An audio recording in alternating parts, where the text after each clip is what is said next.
We do have a couple seats up at the front, 4. I'm not sure if there's seats somewhere in there, and feel free to pull a chair, and it looks like people are doing that from the lobby. Do we have a fire code? Okay, we're good. So you can pull some chairs in from the lobby if you can squeeze them in the back. If they needed more chairs, we could.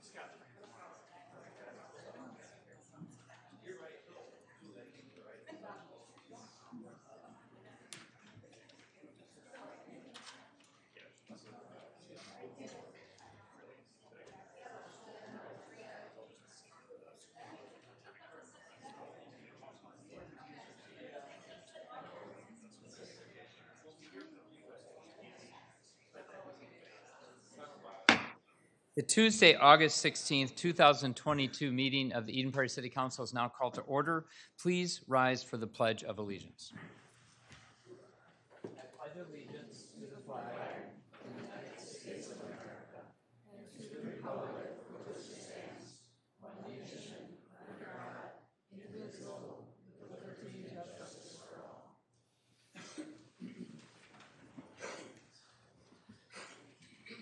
Welcome to this evening's City Council meeting. I have a brief reading of an open podium invitation, which we read each meeting. Open podium is an opportunity for Eden Prairie residents to address the City Council on issues related to Eden Prairie City government prior to each council meeting. Typically the first and the third Tuesday of each month. We're on summer schedule now. These open podiums take place from 6:30 to 6:55 in the council chamber here. If you wish to speak at open podium, please do contact the city manager's office at 952-949-8412 by noon of the meeting date with your name, your phone number, and subject matter so we can be better prepared for you. Open podium is not recorded or televised. If you have questions about open podium, please do contact the city manager's office. We have a proclamation tonight and also a couple contributions to accept. I'm going to first read the proclamation, then I'll invite up Joy, and Lisa, and with the Hennepin Technical College group. So here's a proclamation on behalf of the City Council and me. Whereas founded as suburban Hennepin County Area Vocational Technical Centers in 1972, Hennepin Technical College has become the largest standalone technical college in Minnesota, offering more than 45 programs in the skilled trades and career fields. And whereas Hennepin Tech has provided educational opportunities and workforce development training to thousands of credit and non-credit students for 5 decades to the citizens of Brooklyn Park, Eden Prairie, the Twin Cities metro area, the state of Minnesota, and beyond. And whereas the college has been recognized nationally for excellence in providing an affordable, industry-aligned education that prepares students for high-demand, high-wage careers, whereas Hennepin Tech partners with industry and employers to produce an impeccably trained and skilled workforce that strengthens the economic vitality of our communities and state, whereas the college's commitment to its students' pursuit of career and technical educations expands economic opportunity and equity for underserved individuals and marginalized communities. And whereas this academic year marks the 50th anniversary of Hennepin Tech, an important milestone for this regional asset that has continued to thrive throughout the decades. Now, therefore, I, Ron Case, Mayor of Eden Prairie, Minnesota, do hereby proclaim September 1st, 2022 as Hennepin Technical College Day in Eden Prairie. If you want to come down to the front.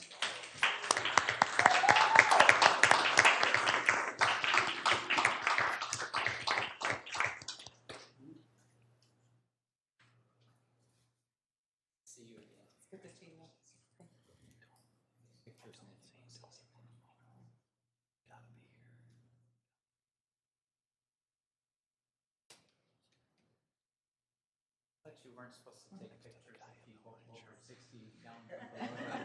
My wife has told me that. I'm not sure I followed that well, so you may speak. Okay. Not you, by the way. Now you're like under 50. So thank you. Thank you for the declaration. Thank you for your partnership. We are so excited to be a part of this community and continue. We want to continue many years in the future providing workforce education. So thank you. Thank you and welcome.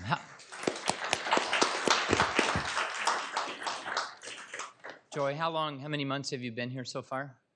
3. That's great. I must have met you one of your first day one. That's one of the first days, I would say. All right, Mr. Getchell, we have a couple contributions to accept. We do, Mayor. I will turn this over to Mr. Lothammer.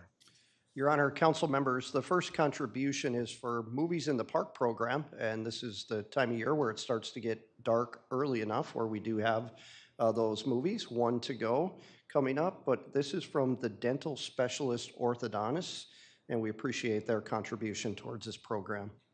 And we always say, even though some of these contributions are smaller or larger, that we appreciate them all because they all help our tax dollars go further. So we really appreciate this. Council, would somebody make a motion? Move to adopt the resolution accepting the contribution in the amount of $250 for Movies in the Park from the dental specialist orthodontics. Is there a second? Second. Discussion? All those in favor say aye. Aye. Opposed? I believe this is also Mr. Lothammer's. Yes, so this contribution is from the group Healthy Kids Running Series, and this year we formed a partnership with them, providing the facility and also some promotion and marketing, and they had literally hundreds of kids every weekend at Starring Lake Park running different and appropriate distances for their age and really getting kids active. And we really appreciate the work that they did. It's an all volunteer organization, but they are contributing towards the Arts in the Park event coming up. Great. Council, is there a motion? I'll move to adopt the resolution accepting the contribution in the amount of $250 for Arts in the Park from Healthy Kids Running Series. There's a second. Second. Any discussion? All those in favor say aye. Aye. Opposed? All right, moving on down to the agenda. Any items to add? I have just one, but council, anything else? I have one item under council member reports, which would be 14A. I want to have a brief discussion on the perceived and real increase of panhandling in the city. With that, then, is there a motion to approve the agenda with my addition? I will move to approve the agenda with your addition. Is there a second? Second. All those in favor say aye. Aye. Opposed? Council, any questions at all about the workshop minutes held July 12th or the council meeting minutes? If not, we could put them together in a motion, but anybody have any editing or questions about the minutes? Okay, if not, is there a motion and putting them both together? I'll move to approve the following city council minutes. The council workshop held on Tuesday, July 12th, 2022, and the city council meeting held Tuesday, July 12th, 2022. Is there a second? Second. Any further discussion? All those in favor say aye. Aye. Opposed? All right, consent calendar. For the people in the audience, these are items that are fairly perfunctory and they get clumped together into one big motion. But council, are there any items that you wish to pull out for more detailed conversation or even separate votes? I think Councilmember Toomey, you're going to recuse I'm good. No, I'm good. I'm good. You're good. Fantastic. All right. Thank you. So with that, then, is there a motion to approve items A through M on the consent calendar? Move to approve items A through M on the consent calendar. Is there a second? Second. Any further discussion? All those in favor say aye. Aye. Opposed? All right. We move to our first public hearing of the evening. And Mr. Getchell, would you like to introduce the proponent? And then I believe the proponent will make a presentation. That's correct, Mayor. I'm going to briefly introduce the item, and we have the proponent here to present their project. The project is Eden Prairie Multifamily by Ryan Company's proposal for a guide plan change from office to medium density residential on 7.01 acres, also a planned unit development and a rezoning. The applicant is seeking approval to construct a 211-unit multifamily apartment building on a 7-acre property located on the northwest quadrant of Valley View Road and Top View. It's a currently undeveloped property that, as I mentioned earlier, is zoned rural but guided commercial. Surrounding uses include commercial to the west and the south, a church and a single-family residential neighborhood to the north, and single-family residential to the east. The building is proposed to be 5 stories with one level of underground parking, surface parking, a mix of studio apartments, 1-bedroom apartments, 2-bedroom apartments, and several amenities. The Planning Commission recommended approval with a no vote and an abstention at a recent Planning Commission meeting. Much of the discussion there focused on issues related to parking and some discussion of traffic. You'll see in the report that staff has concern with parking as well and have laid out some conditions that if the project were to move forward, staff is asking that there be options and conditions to consider related to parking that is still unresolved at this time. But as you said, Mayor, the proponent is here to provide a full overview of the project. The council can certainly then ask questions of the developer and staff, and then you will hold a public hearing. Perfect, thank you. Proponent?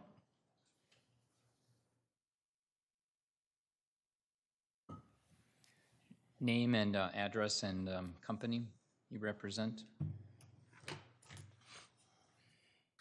Sure. Good evening, Mayor Case, members of the council. My name is Tony Barranco. I am the president of Ryan Company's North Region.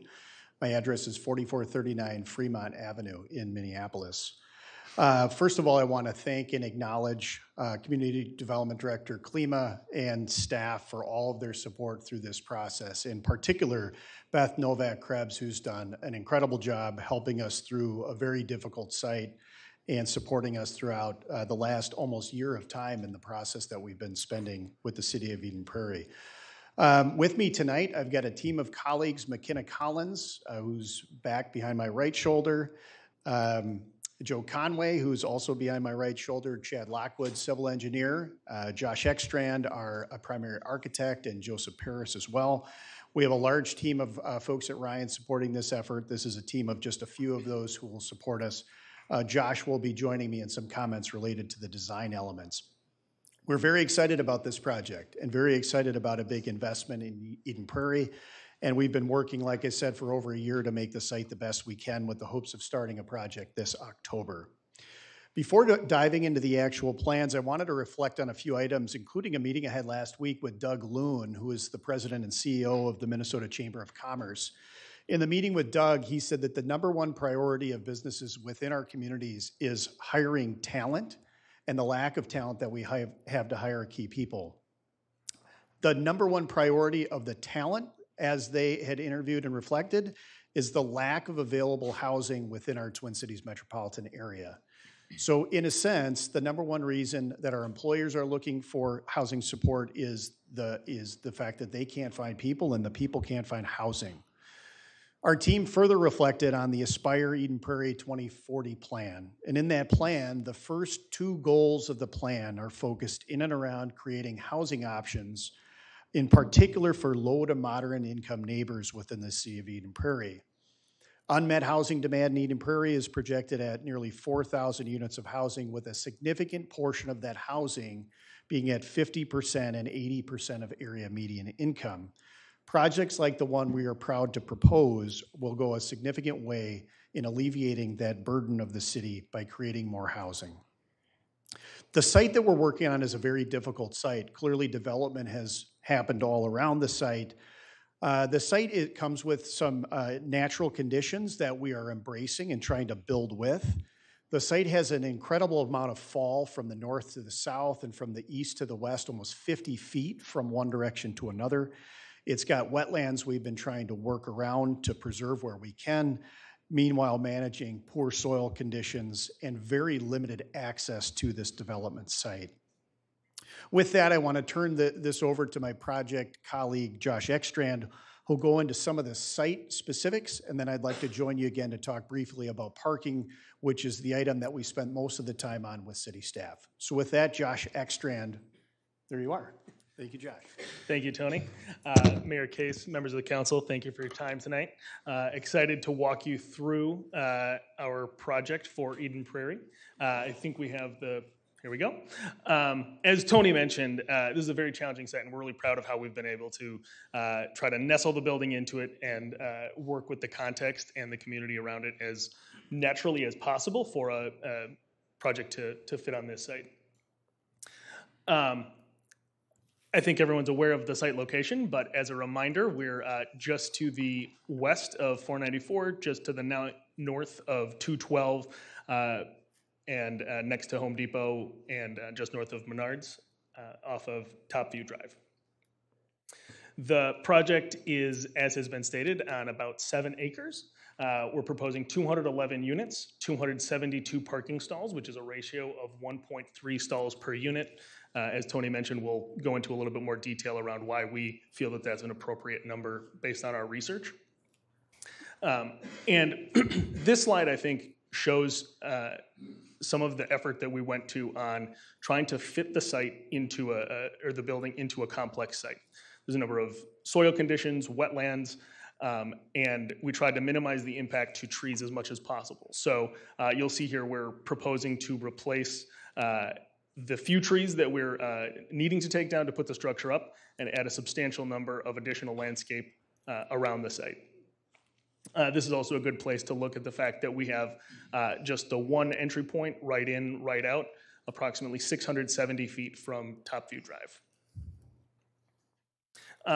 In terms of traffic, we wanted to take a moment and just note that as Tony mentioned, the site is guided for commercial or office space here. And if we took a 35,000 square foot building, the amount of traffic that would generate at most peak times, with the exception of the morning peak time as well as total trip generation per day would be substantially higher for a office project. So just wanted to have that point of data to reference that apartment projects have fewer unique trips per day than an office building would. We've got some views of the building to just show the character of it, how you'd experience it coming into the site. Here we're seeing the front entry of the building off of a motor court kind of in the corner of the crux of the building where the lobby and amenity areas are. Here's a view from the main drive entry coming in off of Valley View. So you're kind of just to the right of where the camera is set here. You would see a monument sign and then have vehicle access directly forward to go to the below grade parking or to the surface parking field that's in front of the camera. Here's a view out toward the pool deck from a third floor unit. And I think one of the things that this illustrates well is that we've carried the architecture and character and materiality of the building all the way around. We've got a number of bump outs and massing shifts to add some depth and character. And we didn't only do that along Valley View, we're extending that all the way around the building, including putting brick all the way around on the first floor and up to the third floor on those bump out areas that help break up some of the size. Here's a view looking in the pool deck. You can see one of the things that we've really tried to celebrate and embrace is the site itself, the nature around it. We've created a number of walking trails and want that experience of being in and around the trees to be something that residents really feel. And we've tried to kind of pull the building down into that to make that as intimate as possible. Here is on the east side of the building, you can see some sitting areas, fire pits, bocce court, and some other amenities, again, spreading those things around the site and integrating them into the landscape. Here is a view of the building kind of parallel to Valley View, just showing how it fits in. And then we've got a number of views in a few minutes showing that from the context around it. I won't spend too much time on the plans, just show that we have a number of tandem stalls that through working with staff we've added to the project to increase the total parking number and put those below grade. And then here in the center of the building, kind of the non-orange and yellow areas you can see are all of the resident amenities and kind of energy center of the building inside and out.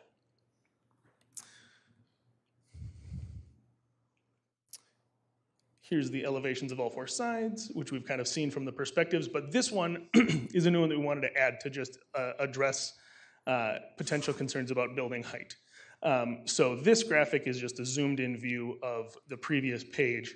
And what we wanted to highlight here is that the total height of the building, as defined by the city measurement, is 64 feet 9 3/4 inch.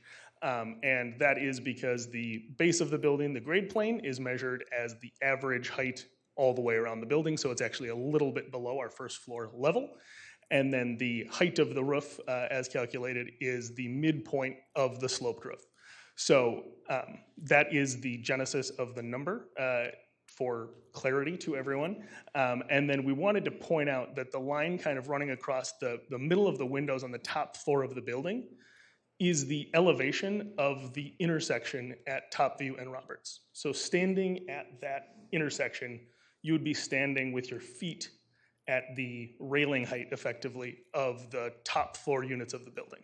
So, as Tony mentioned, there's a tremendous amount of fall across the site, and just wanted to highlight that on an elevation to just show that this isn't going to tower over, certainly not the north side of the site. It really is sunken down considerably relative to the surrounding streets. And to illustrate that further, we've got a number of site views and sections to just kind of explain how that nestles in. So here's a view from Roberts Drive looking directly south. We've got a winter view on top when there's no vegetation visible. On the right side, you can see the building superimposed behind those trees. We didn't superimpose the building behind the trees in the summer photo because the foliage is dense enough that there's nothing to see behind it. And it should be noted that there is a property between Roberts and our site that we don't control. And as of right now, we have no reason to think would change from how it's currently vegetated.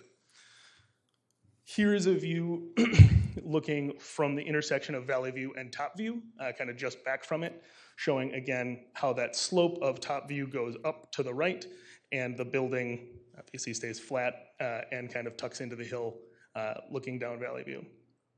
Another view from a similar perspective, actually this is, I'm sorry, looking just further back from that same intersection.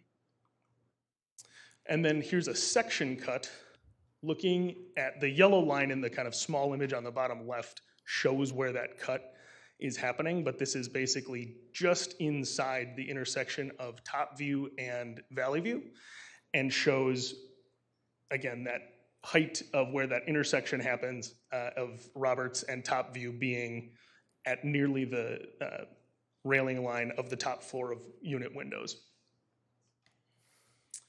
Here is the view looking directly south, the cut being directly along Roberts Drive to the north and looking south, and you can just barely see the building roof coming through on that, similar to the first image that we saw with it superimposed behind the winter greenery.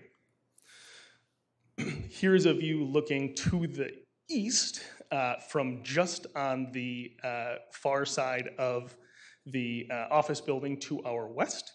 So you can see that kind of looming on the right side of the image, and about 3 floors of this building would extend above that, but our roof would actually be lower than the height of the church up on the hill.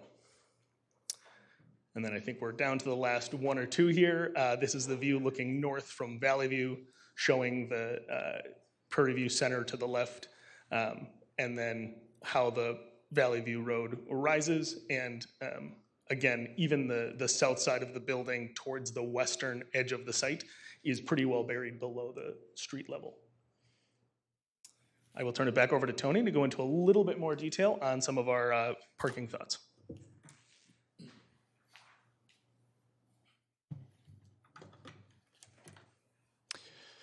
Thank you, Josh. Mayor Case, members of the council. I just wanted to spend a brief minute on parking, as it has been the topic that we spent the most time on with city staff, and we wanted to make sure you were able to hear some comments from us on that topic first. First of all, we believe we have an adequate number of parking stalls within our project at 268 units for 211. Here are a few reasons why. We have built and developed a number of projects across the multi-housing categories, and we've yet to figure out a way to get 100% leased and 100% occupied. We try, and we continue to try. But for us, a full building is about 95% leased, and even then, we are not fully occupied. So there's always a little bit of additional units that aren't full at the time, and therefore those parking spots are not used. Some portion of our residents don't drive. I know that might be hard to believe, but somewhere between 5 and 10% of our units are filled with people who don't have primary automobiles, and they use other sources of transportation to get to and from. The last thing is, remember that if we didn't have enough spaces and we couldn't lease the underlying units, the overall business plan for owning an asset like this would simply not work. And so we would never come into a project intentionally being underparked because we could not have the performance on a financial side that would drive the review, or that would drive success for the project. I'm not going to go into all the depth of review. In your packet, you'll find a series of comparable projects that we feel are reflective of a similar project to the one that we intend to construct. We also studied a number of surface projects within Eden Prairie along Valley View that have surface parking included within. You will see that there in this series of projects along Valley View, nearly all of them have almost half of their surface level parking unused at prime parking times.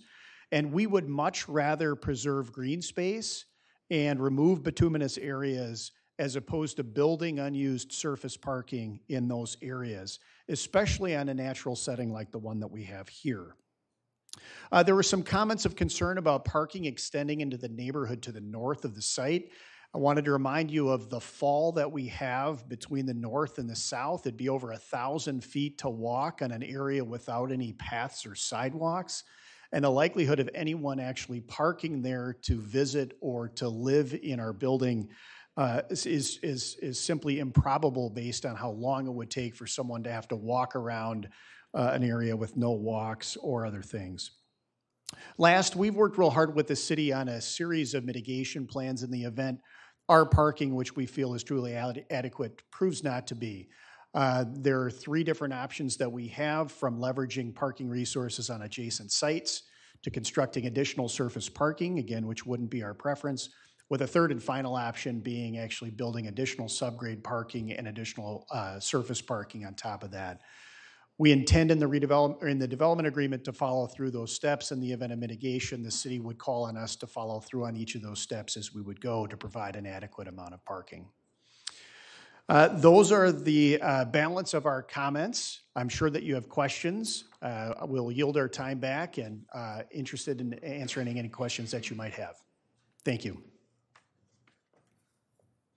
Thank you.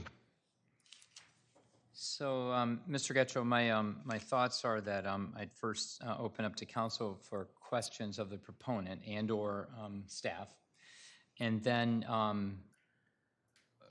it's our choice how we order the feedback that we receive. And I think I'd like tonight, after our questions get answered, or you can do part of it, is to actually go up and down the line and share some of our questions, comments, and thoughts, so you all in the audience get a feel, get a sense on where the council's coming from, and that may help you tailor some of your thoughts and questions to us, is my thought. So let's see. Mr. Getchell, do you think I should go ahead and maybe start and then have the questions come out of each person? Does that sound okay? So, Ms. Toomey, if Ms. Council Member Toomey, if you would start us off, and again, feel free to share some comments, some thoughts, ask some questions, get them answered, and then I'll move down the line to Councilmember Nelson and Councilmember Freiberg. Okay, I have a few questions. Do you want me to do everything, my questions and comments right now, or do? I think so. Okay. Yeah. All right. Well, some of my questions, I have real concerns about this project. Real concerns. I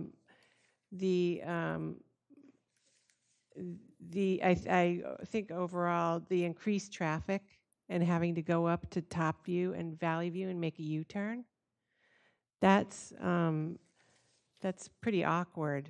And at the best of times, you know, U-turns are I don't know, cumbersome.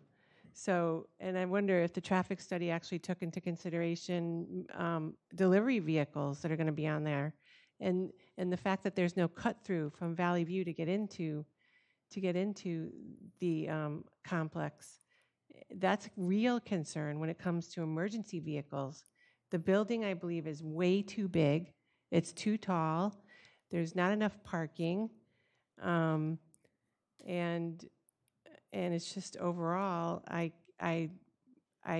was wondering, would you be willing to put in a smaller building, like a story or two shorter, smaller?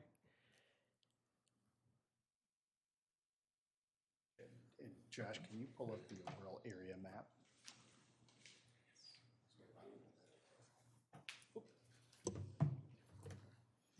Mayor Case, Councilmember Toomey, thank you for the questions. You had a couple in there.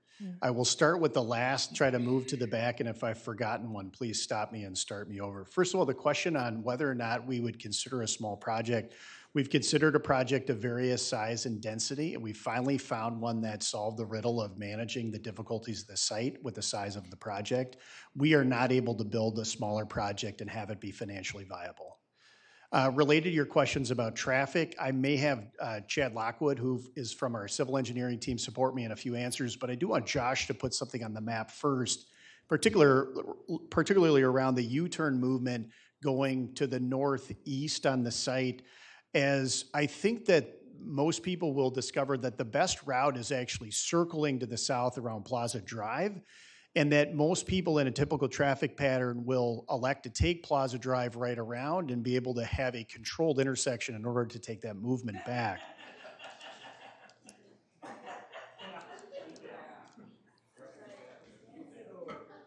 That intersection needs some work. I go through it all the time. It's, yeah. Anyway, sorry. Okay. Do you have a couple No, more specific? he was still talking. Okay, go ahead. Is that typical, Mayor Case? Should we expect No, that? I'm sorry. It's just, Yeah, let me just comment a little bit on that. You all have been really great tonight, and I really appreciate that. And I understand emotions are high, and what nobody yet in this room knows is how it's actually going to end up. And it could be in your favor, it could be something different. And so I would just ask that you be respectful of the process and allow the proponent to present. Obviously, this proponent, the Ryan companies, have spent a lot of time and money, and they would like this project. Now, they may not get it, they may get it, but that nonetheless, their emotions are in this too, and it's their job and their role. And this is the messenger. Well, you're the owner of some sorts or high up, but the messenger nonetheless. So. Yeah, if we could be respectful, that would be great. Thank you so much. Go ahead and continue. I was going to show a larger area map and suggest that those that would want to make a U-turn movement may drive around Plaza so that they could have access to a controlled movement. We believe that that is what most drivers will do, including any delivery vehicles or others that would want to take an approach. If others have ideas about other movements, I think that they can express them at a later time. One thing just about the public process, it seems like that is, this is a surprise to us. You know, we conducted a neighborhood meeting early on following the process as prescribed by the Community Development Department.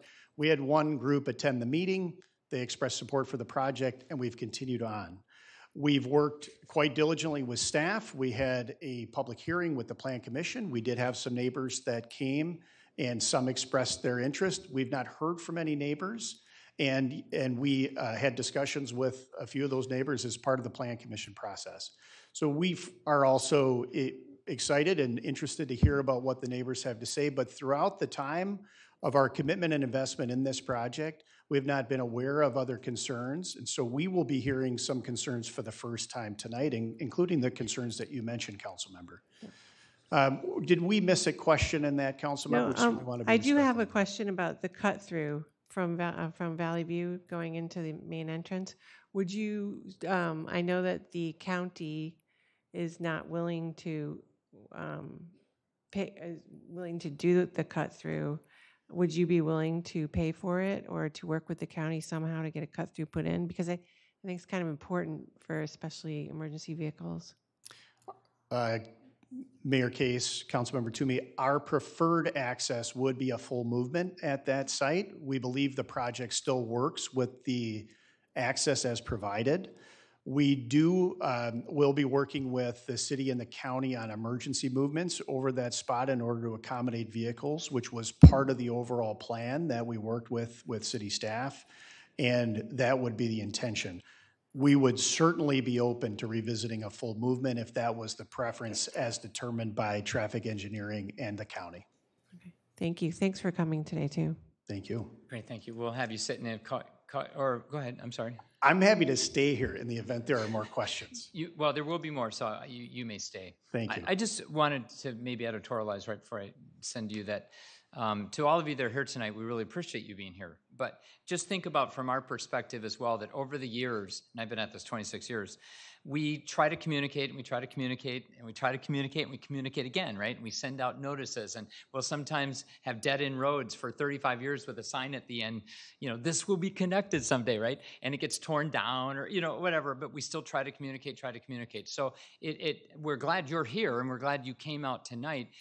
From Ryan's perspective and sometimes from the city perspective, when no one seemingly comes to a planning commission meeting or in the case of an incident or a project a year ago, the project similar to even come through the entire system and no one came. And then suddenly with social media, which is great, right?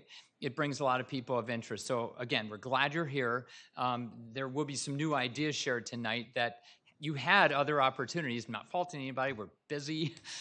We just, get occupied. We understand that. So just know again that there will be some new perspectives here this evening, which is good. Councilmember Nelson. One thing I want cleared first is this a 5-story building plus parking or parking plus 4-story? Mayor Case, Councilmember Nelson, this is a 5-story building with parking below grade. So a -1 grade would be the parking, and therefore 5 stories above the grade. Often we call 5 stories parking plus 4 stories above, but this is almost 6 stories then when you count the parking instead of 5, correct? Councilmember, no, this is a 5-story building. With a basement. With a basement. With a basement. Okay. Yep. So this is one more than we often have. It is an interesting site, obviously. The wetlands, to start with, there's a lot of wetlands between there and the other business. Some fairly deep, some not. But it's been a dry 2 years. And do we have any idea what it's like on the site? What change is going to happen? You've said that there will be a 21% encroachment on the wetlands rather than a 10% encroachment on the wetlands. That's normal. So how are you dealing with that? And also the runoff from this tall hill, which does drain a certain amount of the neighborhood above, logically. What are your proposals for actually handling the runoff for the site, not filling up your basement garage, for instance? What exactly are you doing to make sure you mitigate this, especially with the 21% encroachment? Sure, Mayor Case, Councilmember, I'm going to turn it over to someone smarter than I am on those topics. Josh or Chad, do you mind?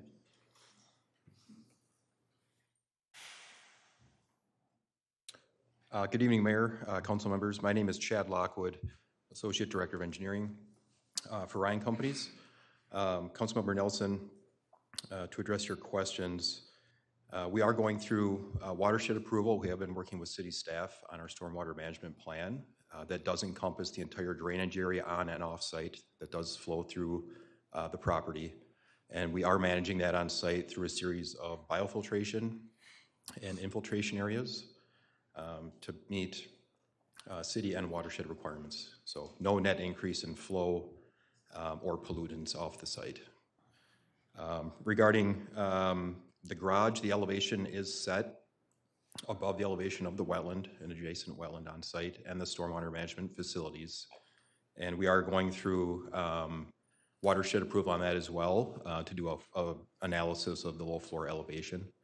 We are 9 feet above groundwater, so we do not have any concerns about the basement or garage filling up with water. The encroachment I believe you're referring to the pathway around the wetland. That we are proposing as a as a permeable layer of granite chips, more natural state. And then we are treating portions of that runoff in a filter bench around the existing wetland as well. But can you handle the occasional 1.5, 2-inch rain that we get that will run off from all the neighborhood up on top of the site and down through yours building? What we have there now is all flat. There's no basements. How are you going to handle that, rain that comes once in a while, once a year, twice a year, once every couple of years, whatever it is? But how are you going to handle that that's coming down from those upper neighborhoods down into this site? DNR at one point had it being a lot wetland. They've changed it since. But how, in fact, are you going to handle that not going into your basement for your parking? I've seen buildings that said, oh, it's just fine. And then people come down to their cars that are water up to their driver's seats. Sure. Yeah, I wish I had a graphic to depict this. It would be a lot easier in the conversation.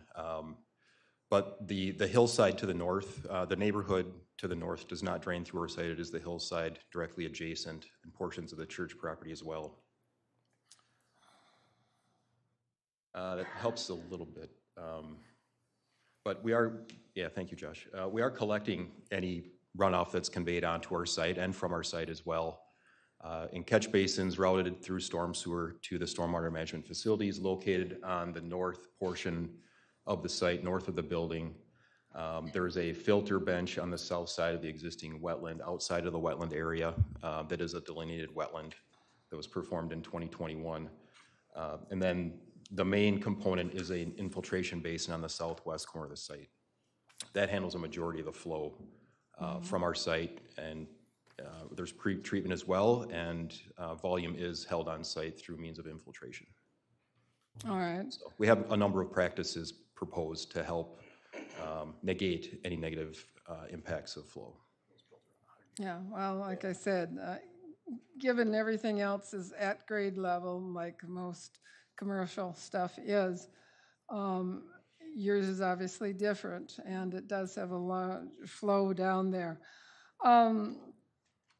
Let's see here. You've got an awful lot of variances.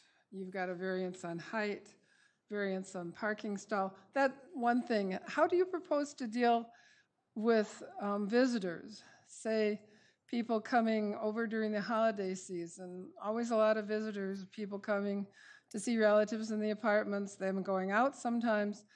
But how are you accounting for the parking those days? Because there's nowhere else for them to park but on site. They can't park up Topview Road. They might be able to park way down in Home Depot and walk a block or two, I suppose. But what is your plan for those holiday visitors that a lot of them come on any single day, so that it doesn't encumber your commercial neighbors or your residential neighbors? Sure, Mayor Case, Councilmember Nelson, thank you for the question. Regarding guest parking, we intend to have guest parking at, on surface at grade along with the other parking. Keep in mind when some people are coming for the holidays, other people are leaving for the holidays. So parking spaces do ebb and flow based on who is there and who is using them. And based on our experience with similar properties, we have more than an adequate number of spaces for all those ins and outs. If we don't, we also have made an arrangement with the owner of the office parcel that's just to our west.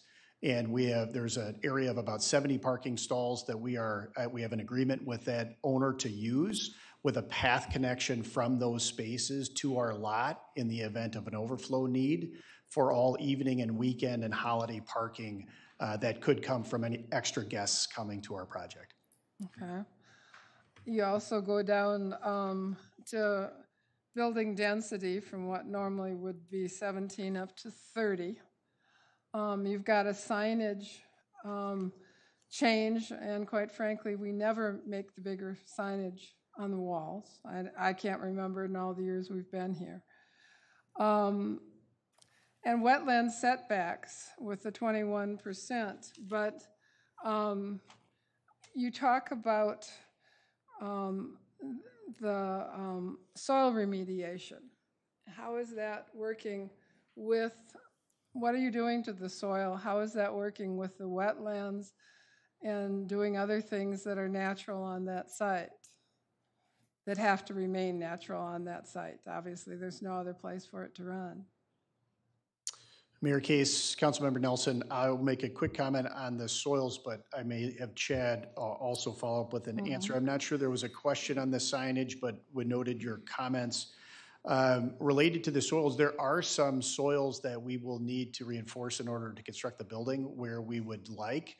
I'm not aware of soil exports that we intend to take off site for remediation purposes, but Chad, you could fill in on any soil specifics. No, that's correct. The soil remediation on site is specific. We would refer to those as soil corrections for the building itself. What does a soil correction mean exactly? Essentially, there are, the site is comprised of organic deposits that are not conducive to support a structure. They basically settle over time when they're put under pressure with the weight of the building. So the approach is to excavate those out and replace them with more structurally suitable soil, sandy type material. Mm-hmm.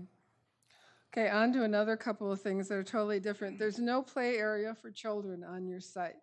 And we've discovered during COVID that apartment dwellers and their children needed stuff on site for them to play and didn't always have it. And the park in this case is quite a ways away. It would be up on Roberts and down quite a ways beyond, say, a preschool age child's walking distance, clearly.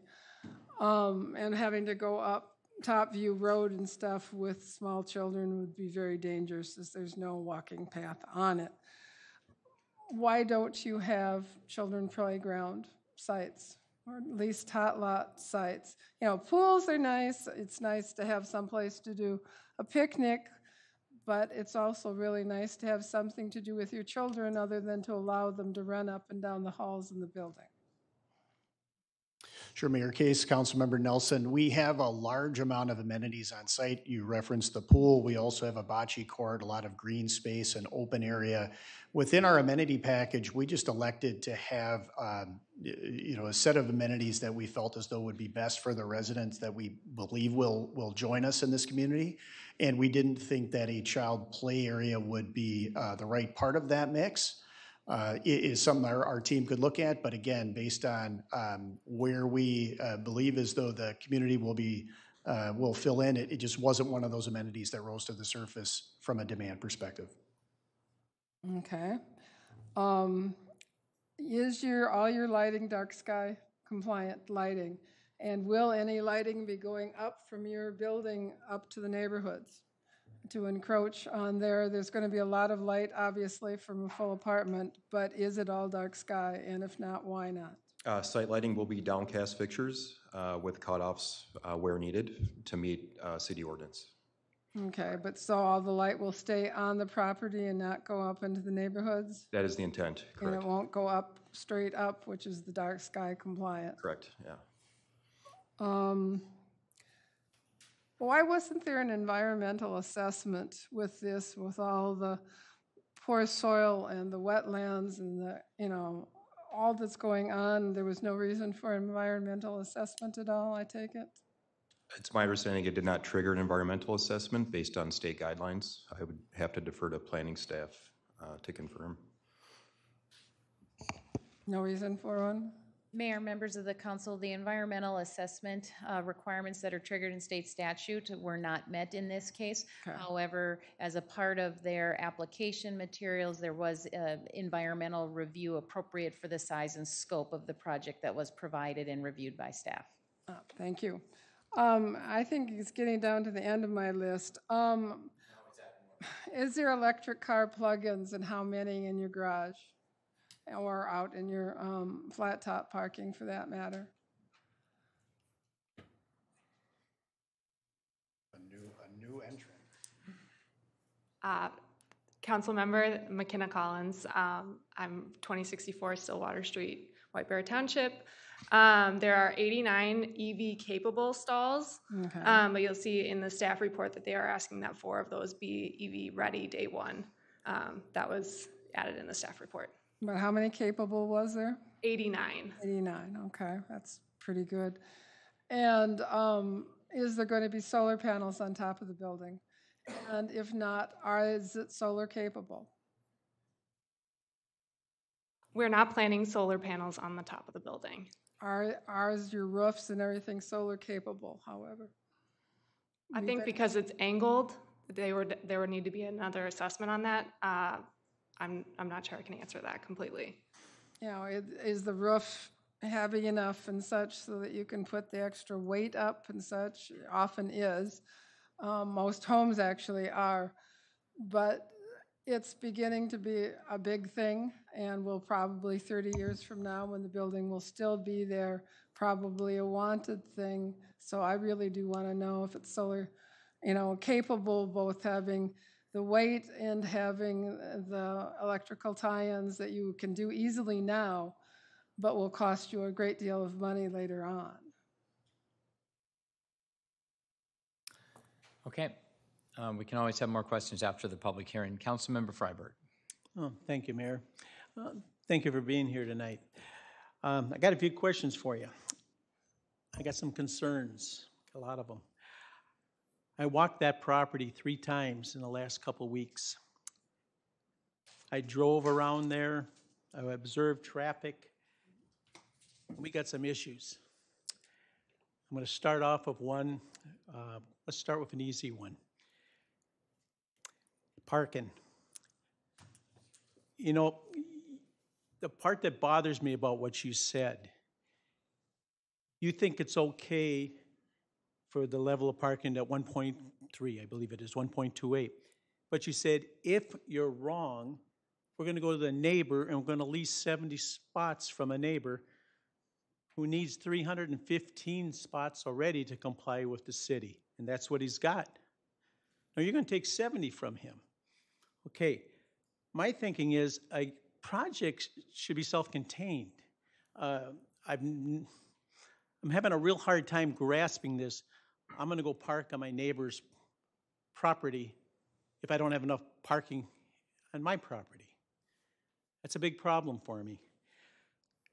Another one coming up is height. When I looked at that lot, and granted, it's challenging. There's no question about it, it is. But you're looking for a variance of 20 feet, basically, from 45 to 64.9. Well, there's another way of looking at that. That's almost 50%. I have a hard time supporting that. The third thing, let's get down to that U-turns. Too many people are talking about that intersection, that those U-turns are casual and easy. I almost got hit there the other day. And, you know, and if that's me, and I don't drive over there all that much, so let's just say if someone's not very used to driving that U-turn, well, that is a problem as far as the way it's set up. So I want to make sure that I get it across a little bit as far as what I'm thinking. I did agree. I'm glad that Councilmember Nelson talked about that drainage, because that was one also. And I thought it was put across very similar to how I would. But that's something to definitely to consider also on it because of that steep grade. Thank you. Okay. Proponents, if you don't mind sitting down for now, we'll call you back up. We're going to open this up to a public hearing just momentarily. This is about all of you as residents and citizens of Eden Prairie giving us your feedback. And I want you to know that everyone up here has also done our homework. We come to these meetings with an open mind, but not necessarily an open slate. We've walked the property, we've read the staff report, we've read the Planning Commission minutes that try to vet this project for us. We've read every one of your emails, thank you. I've personally chatted on the phone with, I don't know, 4 or 5 of you. I appreciate that. So we're coming with, my point is we're coming tonight with a lot of your ideas and input, and we appreciate that. And we'd like to have you have that opportunity to speak again. I just want to underscore that This will require a unanimous vote tonight. I wanted you to get a sense, though, of where council members might be at prior to you coming up, because it might change or tailor or customize what you'd like to say to us. I would really highly encourage you to share the impacts on you so that we pick up, a better sense of that. We don't make decisions, as you know, all the time just based on the loudest voices or the most people. I mean, our city would develop haphazardly if that's what we did. But we do, I always say that we make the very best decision we can with the knowledge we have for the people of Eden Prairie, for everybody, and we try to mitigate the negative impacts as best we can for contiguous neighbors. That's about the best we can do as our city develops. And you can imagine in the next 5 to 10 to 15 years, it's getting more and more difficult because we have these small, tiny infill areas totally surrounded, right, by residents who already have perceptions of what that should or should not be. And it gets very difficult to, again, make the best decision for all the people of Eden Prairie and mitigate the negative impacts as best we can. So with that in mind, we sometimes encourage, as you know, this large of a group to pick 4 or 5 spokespeople who can really well represent and say everything you want to say, but I know that you didn't organize that and that's fine. I have 20 people that are have asked to speak.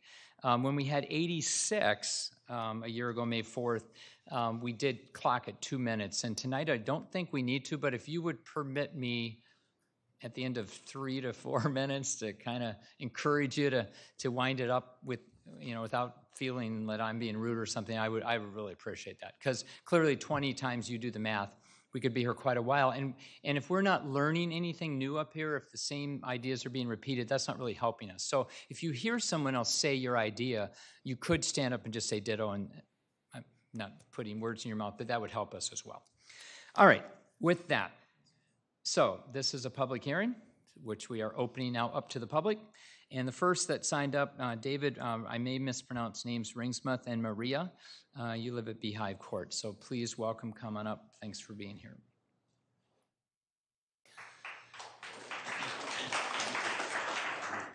I just want to open up with It's pretty good to be applauded before you even say a word. Yeah. Okay. Help me, Obi-Wan Kenobi. You're my only hope. Lisa Toomey said every concern that I had about the hurts. Congressman, would you run? Wow. Okay. Kathy Nelson expressed more than I knew about science or wetlands. I am deeply concerned about all the variants, and she struck the home run. Mark Freeberg almost got hit. Now let that sink in. People do not obey the texting laws that was passed. Okay? They don't listen, and a life is worth it. And I need to say this to Ryan Development. It looks like a prison. And I'm going to be very plain and very bold. It looks like a prison. And to have that 5 stories next to the little Rambler needs to be spoken. And the last comment for Maria is this. Eric Vinson, Vinna Lane. I just found out about this on Thursday, okay? We are beyond the 500 limit, and I went door to door, and you need to know that. I went door to door to 100 homes and reached 60 of them, and I said, come, and these came. Please keep the 45 limit and keep what Kathy nailed, what Lisa nailed, what Mark nailed. And Ryan, it's time to give. I am not here to deny you of your ability to make a living. That's wrong. But this is abhorrent, and it is obscenely high. My husband will take it from me. Thank you. There were two names on that slot. I'm sorry, it was just one line. Mayor Case and council people. I'm more of the head than the heart. My wife is the heart, and I love her for it. So thank you for hearing this. I really appreciate what you opened up with, that you had serious concerns and you had concerns the others don't. So it makes me a little bit curious. You've got a city code of requiring 2 parking spaces per unit. Is that correct, sir? I believe so, yeah, with the apartment. It depends on the 1-2 bedroom efficiency, right? So that, along with the height variance, if you would enforce that city code on this and keep the height at 45, we moved in, we expected 45, we didn't expect to see a much larger structure. It's obscene to us. Just please, just keep the current city code, and we'll love you for it. Thank you. Thank you. Margaret Gibson and Charles Gibson, Ian Court.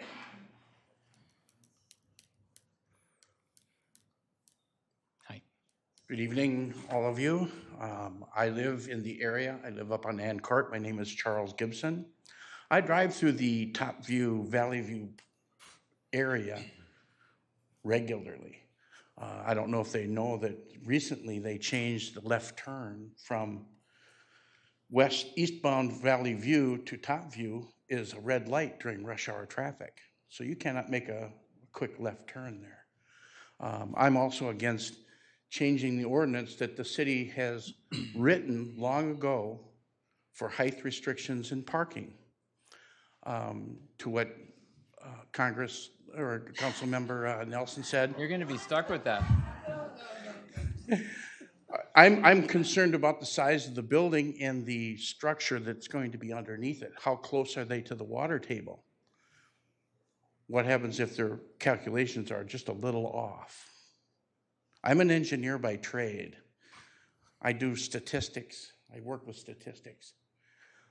Sure, the parking is probably going to be fine for now, and they have enough spots for, I had an electric car, and another neighbor in my street has an electric car. I believe he's also putting solar cells on his roof. I'm thinking of doing the same thing, as well as buying another electric car. These are all downstairs parking spots for electric cars. And how much extra are you going to have to pay to park your car down there? Or are they going to be outside? Are they going to be free? Are they going to be assigned to first come, first serve? The parking issue is a big issue with a lot of people. My issue is more with the construction of the building. Is the area sound enough to support a building like that, along with the runoff? Every place from my house is downhill. I can coast to Menards, I can coast to Home Depot. I don't even have to have an engine. I can get all the way there. But I know about but the big thing is the intersection of Top View and Valley View. Great. If you drive that in the wintertime, you don't want to be stopping going up that hill. And there's a lot of runoff that comes down Roberts Drive. I've been in the area since Roberts Drive was Valley View Road. I've driven down that road on my motorcycle when we went dirt bike riding through the one-lane bridge. And I've seen the area grow. And I don't think that this building, the variance that they're asking you to grant is a good thing for the area. Thank you, Mr. Gibson. Yep. Appreciate that. Patricia and Jack Mallow. And if the two of you could take the same 3 or 4 minute time, that would be great, but I appreciate all this input. I'm Pat Mallow, live on Topview. I live on Gordon.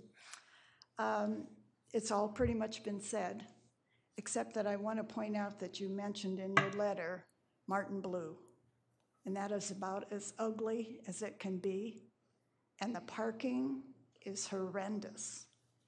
And the traffic coming around that bend, not good. Thank you. I took a look at the main roads that feed into Valley View. You got Highway 5 to Valley View, you got 494 south to Valley View, you got 494 west to Valley View, 169 north to Prairie Center Drive through Viking and West 78th to Valley View, 212 north and south to Valley View. Now, right now, traffic is very heavy on Valley View. And to put something like this, you know darn well, people are going to be making U-turns. And there's going to be more accidents there. Secondly, that hill coming down from Top View, once you come down, you're not going to stop. And if there's some cars sitting there, you'll stop because you're going to hit them. And we have been there for many years, and you have to be very careful in the wintertime.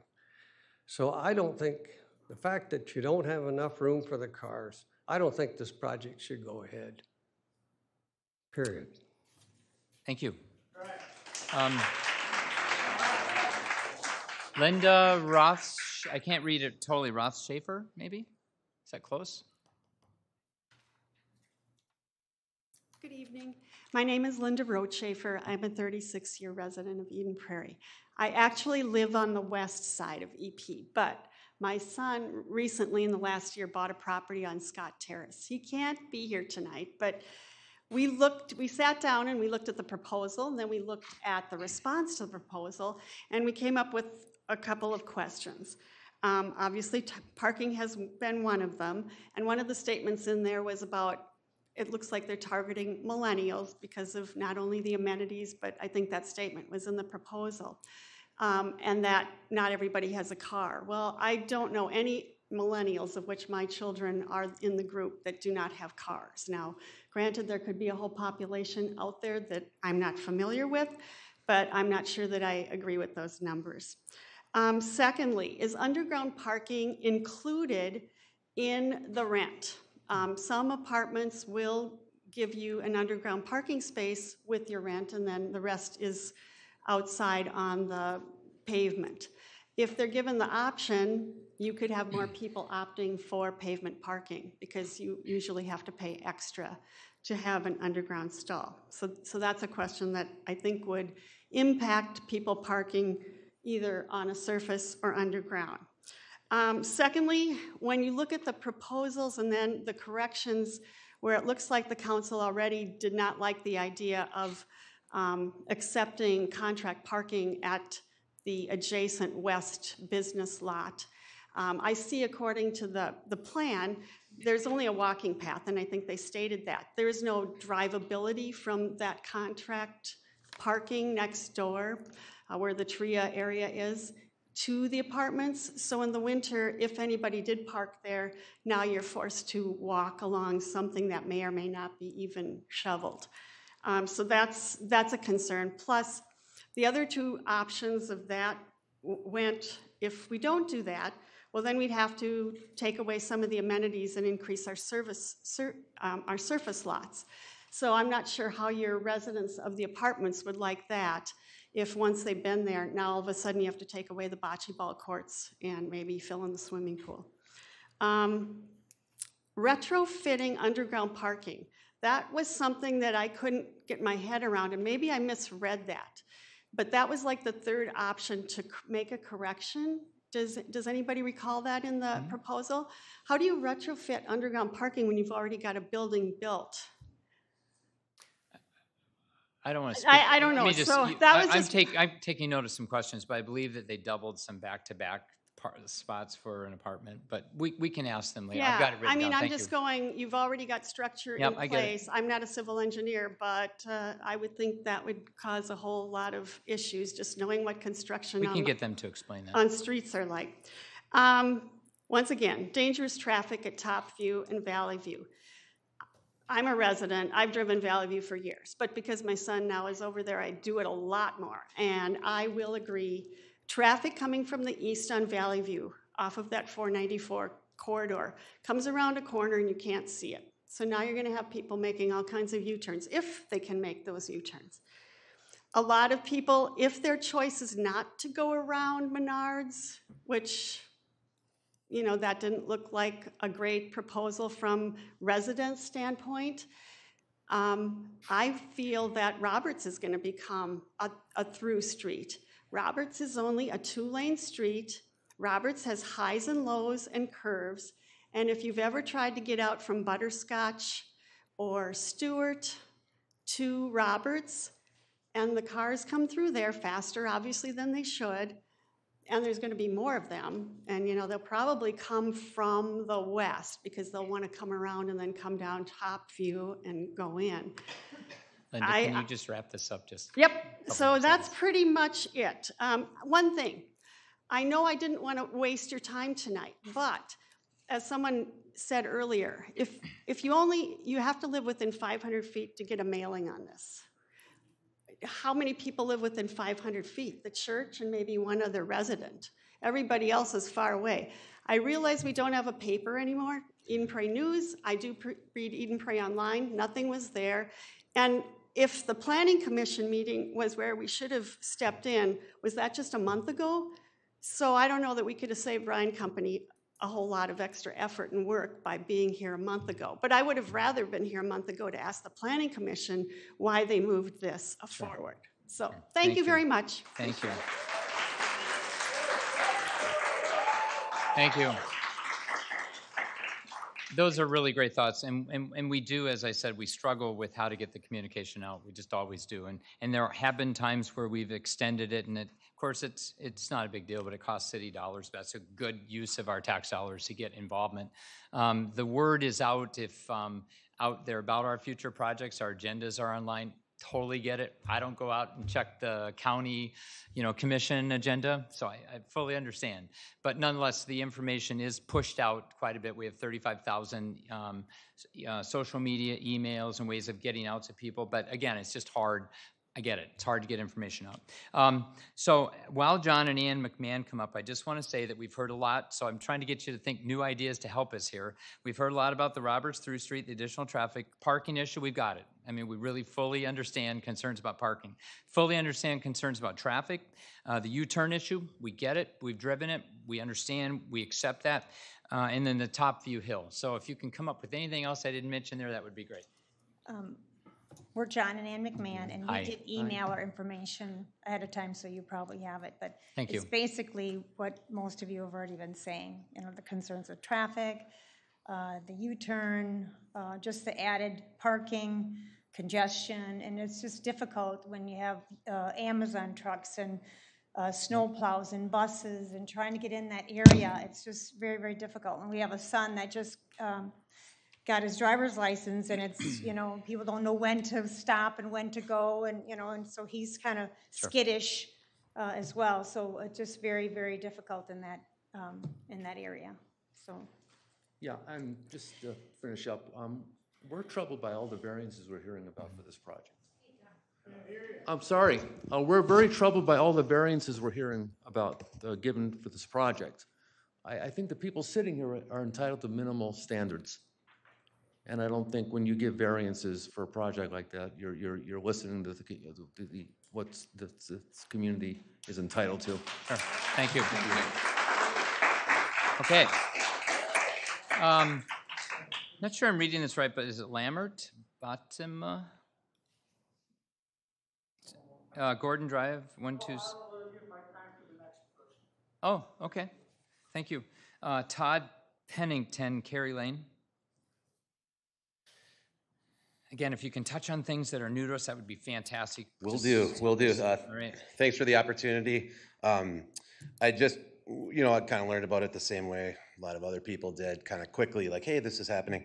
I think, so you do what you do, you jump on the website, right? So you get on the website. If you go to the Eden Prairie website and you go to the section regarding zoning, this is what it says. Zoning regulations ensure that land in the city is being used efficiently and appropriately. Zoning is a watchdog on the beauty of the community. It ensures that the properties are being used in the most appropriate manner and that overcrowding does not occur.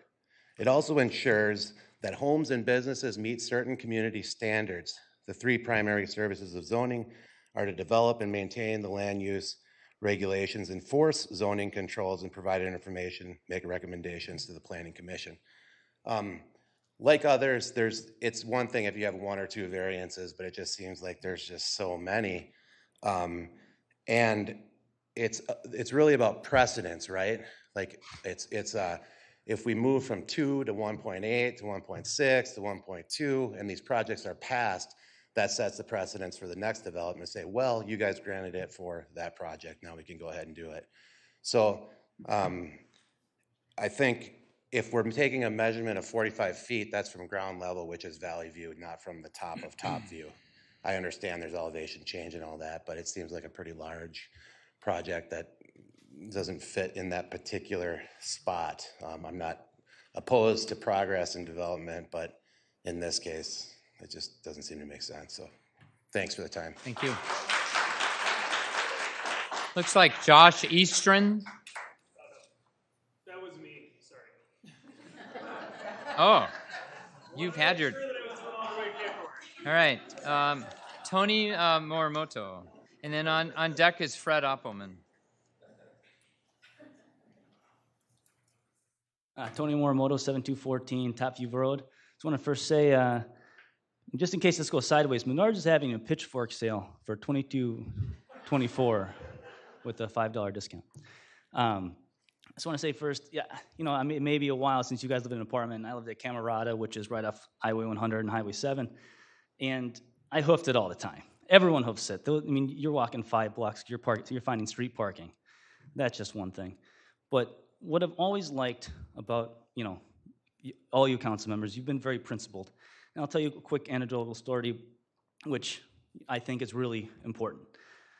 At Olympic Hills on hole 4, they wanted to build a fence that was 16 feet tall. And you said no. 8 feet's the limit. He then says, what if I build an 8-foot retaining wall and an 8-foot fence? And you said, okay. So I think there's a solution for this project, but 1,000 and zoning exceptions isn't the way. And I think you're principled enough to know that, and you're going to keep with the current zoning, and you'll find a way to make the project work. Thank you. Thanks, Tony. Fred Oppelman. Is Fred Oppelman here? Okay. How about Joan Anderson? Okay, thank you. Joe Conway. I made the same mistake. All right. Wendy Clute.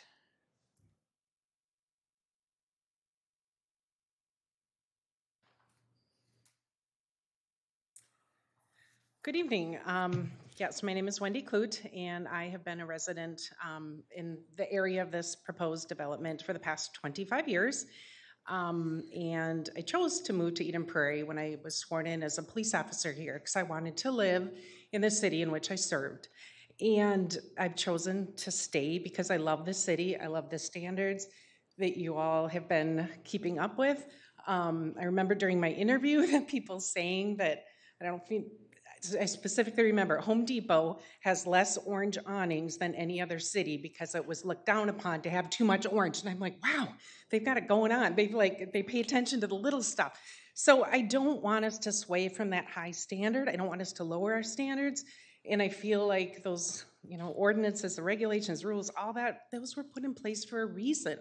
And I love my neighborhood. I've lived in 3 residences, all in the northeast quadrant of Eden Prairie, kind of around the area of this proposed development, and raised my kids there. And I don't want it to change because I do know the dangers. I'm not going to talk about the hill that we've all mentioned, or that's been mentioned, but just I trust in you to keep the standards of why I moved here 25 years ago. So thank you for your time. Thank you. It's like Brad Hill. Okay, thank you. Eric, it's hard to read the last name. Vinson, maybe, 2771 Vina Lane? Did I get half of that right? Your V's, I guess I wasn't reading, yeah. Yes, I'm Eric Vinson. I'm at 12771 Vina Lane. My property backs up to Roberts, directly to the north of this project. So I'm pretty familiar with the property behind us. We've had a number of projects that have been presented down there over the years. A very similar project presented around 2012, and it was found to not be viable. Primary concerns with this are, well, I guess the height for one. The top 2 levels of that building, gonna be looking right in my back window. I mean, I'm gonna have 100 people staring in my back window. And those elevations that were provided from Roberts might be accurate if you're laying down on the bike path, but not even close to accurate. As far as, you know, the departure from the zoning standards, they've served Eden Prairie really well for a long time. If you drive around, you go up Valley View, you go down to Anderson Lakes, you go over towards the preserve, you see good development. The apartments fit in with the landscape. They transition well to single-family neighborhoods. And it was all done for a reason. It was all done within these standards that we're being asked to throw away in the name of a more viable project for Ryan companies. I guess as a city, it's important that we're keeping the people in mind. Smart development is good. We've all expected that something will go in here at some point. It only makes sense. But I think when you consider the parking issues, the traffic issues, the aesthetics of the building, the intrusion to the neighborhood, the biggest thing that makes sense is keeping the 45-foot standard. It mitigates almost all those problems. It reduces the number of units, it reduces the need for parking, it reduces the impact of the building, and it reduces the impact on the neighborhood. I guess, and that's where I'm at with it. I'm not opposed to the building altogether or anything, because someone's gonna go in there sooner or later, and maybe this is better than the next thing that goes in there. But you gotta downsize it. This thing's it's enormous, and it's gonna have a big impact on the neighborhood.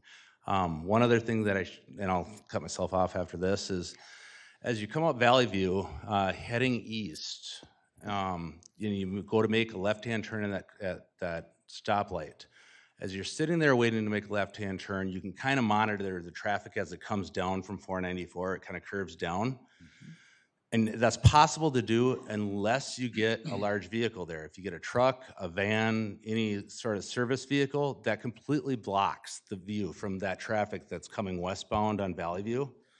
And it becomes kind of a leap of faith to make that left-hand turn into the neighborhood, or even worse, a U-turn. You're going to be turning directly in front of possibly oncoming traffic. It happens a lot, actually. We've seen a number of bad accidents at the intersection, and it's just a product of the sight lines at that intersection. But anyways, that's all I got. Thanks. Oh, we were at the planning meeting, and we did not express interest in the project. There was 2 of us there, and we expressed quite a bit of opposition to the project. Thank you. Thanks for sharing that. Megan, is it Dowell Osborne? I'm not sure that the letter spelling of the middle name or the first last name. I actually didn't know I was signed up. Oh. That's great. I'm Megan. I also live on Vina Lane with Eric, next door to Eric. The couple new things I'd like to just mention that I learned tonight, I was also at the other meeting. So the 64-foot height, and I was learning from my partner next to me here, is taken at a roof, at not the top of the roof, right? It's midway. So the actual height is a little bit over 70, he said. So we're not talking about a 64-foot height. We're talking about just a tiny bit over 70. The other thing I was worried about, or am worried about, is noise. I live, again, on Vina, so we overlook that property. A pool, fire pits, I do worry about noise levels, and I asked this at the other meeting, didn't get any response, but I wondered about time restrictions around the use of those, because I do think the noise from that is going to carry right up into our neighborhood, at least our cul-de-sac. So. Great, thank you. Tony, is it Barranco? All right. Okay. Probably want to clarify that with proponents in the future, but you all are good. Thanks for Vicky Koenig, top view.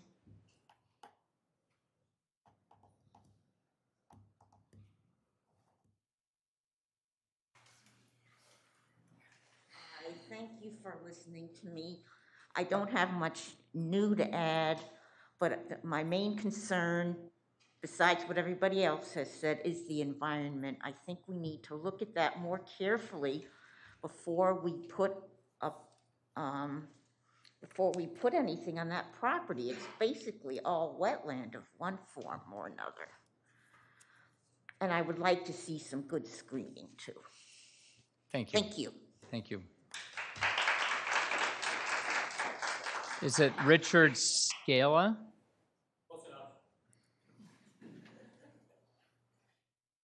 Taffy Way. Yes, Richard Scala. Scala, right.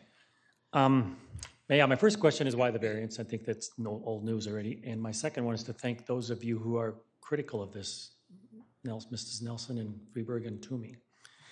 Council people, I'm sorry. I believe you guys have approved two or three other apartment complexes in Eden Prairie recently. In the last couple of years, for sure, right? Yeah, that are just being built soon. And we do have light rail in the area, so I'm not so sure we have the shortages that are being claimed by those people. That office warehouse next door, they're going to have snow removal people, and that's done usually nights and weekends. So if people are going to be parking there, that won't last long. They will not allow that parking, I'm sure, when it becomes an issue because they need the snow cleared before they can live. And then I'm just representing a lot of other people that couldn't make it tonight. And there are people that are really talking about moving if this gets done. So I just wanted to know that. Thank you. And I'm a little bit concerned for those of you that are members that haven't shared any concerns. With that, Right. So, Mayor, really quick, 'cause this came up twice. We're city staff members, so these are the elected officials taking the testimony and voting. He might have been referring yeah, to me, and but one of the council members isn't here, so we don't vote on this. We prepared some of the work prior, but we don't weigh in. I'm going to make my comments momentarily, and so. So I'm to the end of my list, but I do not want to cut off anybody, particularly if you have something that has not been shared yet. We'd really like to hear that. Please come forward, give your name and address. My name is Mark McKenzie. I'm on Stewart Drive, just to the west. Actually, this is more a question about process rather than the particular project. So I'd like to know what the process is going forward. Okay. So we will tonight, in a moment, express our opinions and views. And this is a zoning. It's a zoning change, not necessarily from commercial to residential. It's actually a zoning change from rural to something. All land in Eden Prairie is zoned rural until it has that first project come through. And so when you talk about it being a commercial, that was a pre-guided in our guide plan. And that I'm getting ahead of myself, but the 45-foot maximum referred to the potential of a commercial piece of project going in there. The apartment buildings have a different cap on it, which is the 65 feet or something. What is it? Mayor, members of the commission, in the high-density residential zoning district, the maximum height is 45 feet. In the office zoning district, the maximum height is 30 feet. So apartment buildings cannot go above, but we're not in a commercial district because it's not zoned that yet. It's a pre-guided. Correct. The property is zoned rural, but the comp plan guides it for office development. Correct. So previous projects residential projects that exceed 45 feet received a waiver to increase the height beyond the 45 feet. Got it, but we have apartment buildings across the city at the 65 to 70 foot level because they're in multifamily. Okay. That's my point. But so the process would be we would decide based on our giving some feedback here in a few moments. Well, where I was going with that initially was that it requires a zoning change which requires 4 votes out of 5. It's called a supermajority in a statutory city. We're a 5-member council. So even though Councilmember PG Narayan's not here, we still require 4 votes, in essence, a unanimous vote tonight. So if just one person did not decide to go along with this, the project would fail. if all of us come out, and it sounds like I'm not speaking for people yet, but reading the tea leaves here, it sounds like there are 4 of us that have concerns with this project this evening. You haven't heard my concerns yet, but there are 4 of us.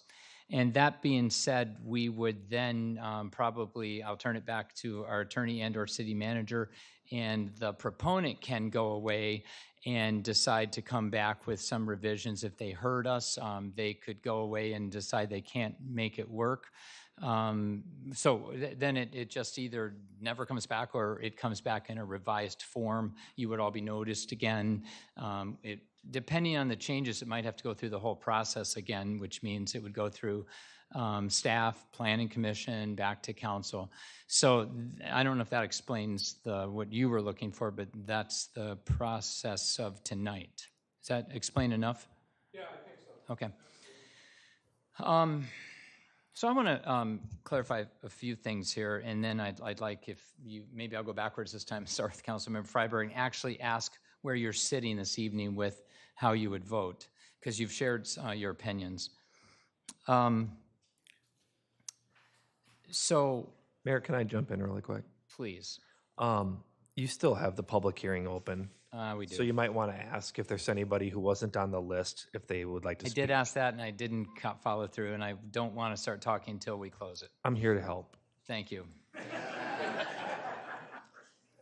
Is there anyone else that would like to address the council on something that has not been shared that could really help us? Please come forward.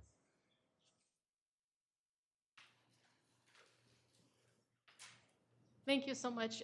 Amy Shear, 7275 Topview Road. My husband and I walk Roberts Road, been our little healthy thing going on. There's other pedestrians, and we always pass pedestrians. So the traffic at Topview, Valley View, people don't want to do U-turn, they start going Roberts. Again, people mention the highs and lows, viewing. It's kind of dangerous already as a pedestrian crossing from across Roberts to get to the sidewalk. It's on the opposite side of the road from any residential, from the residents. All right. Thank you. Pedestrian, that's a concern on Roberts. Thank you. Thank you so much.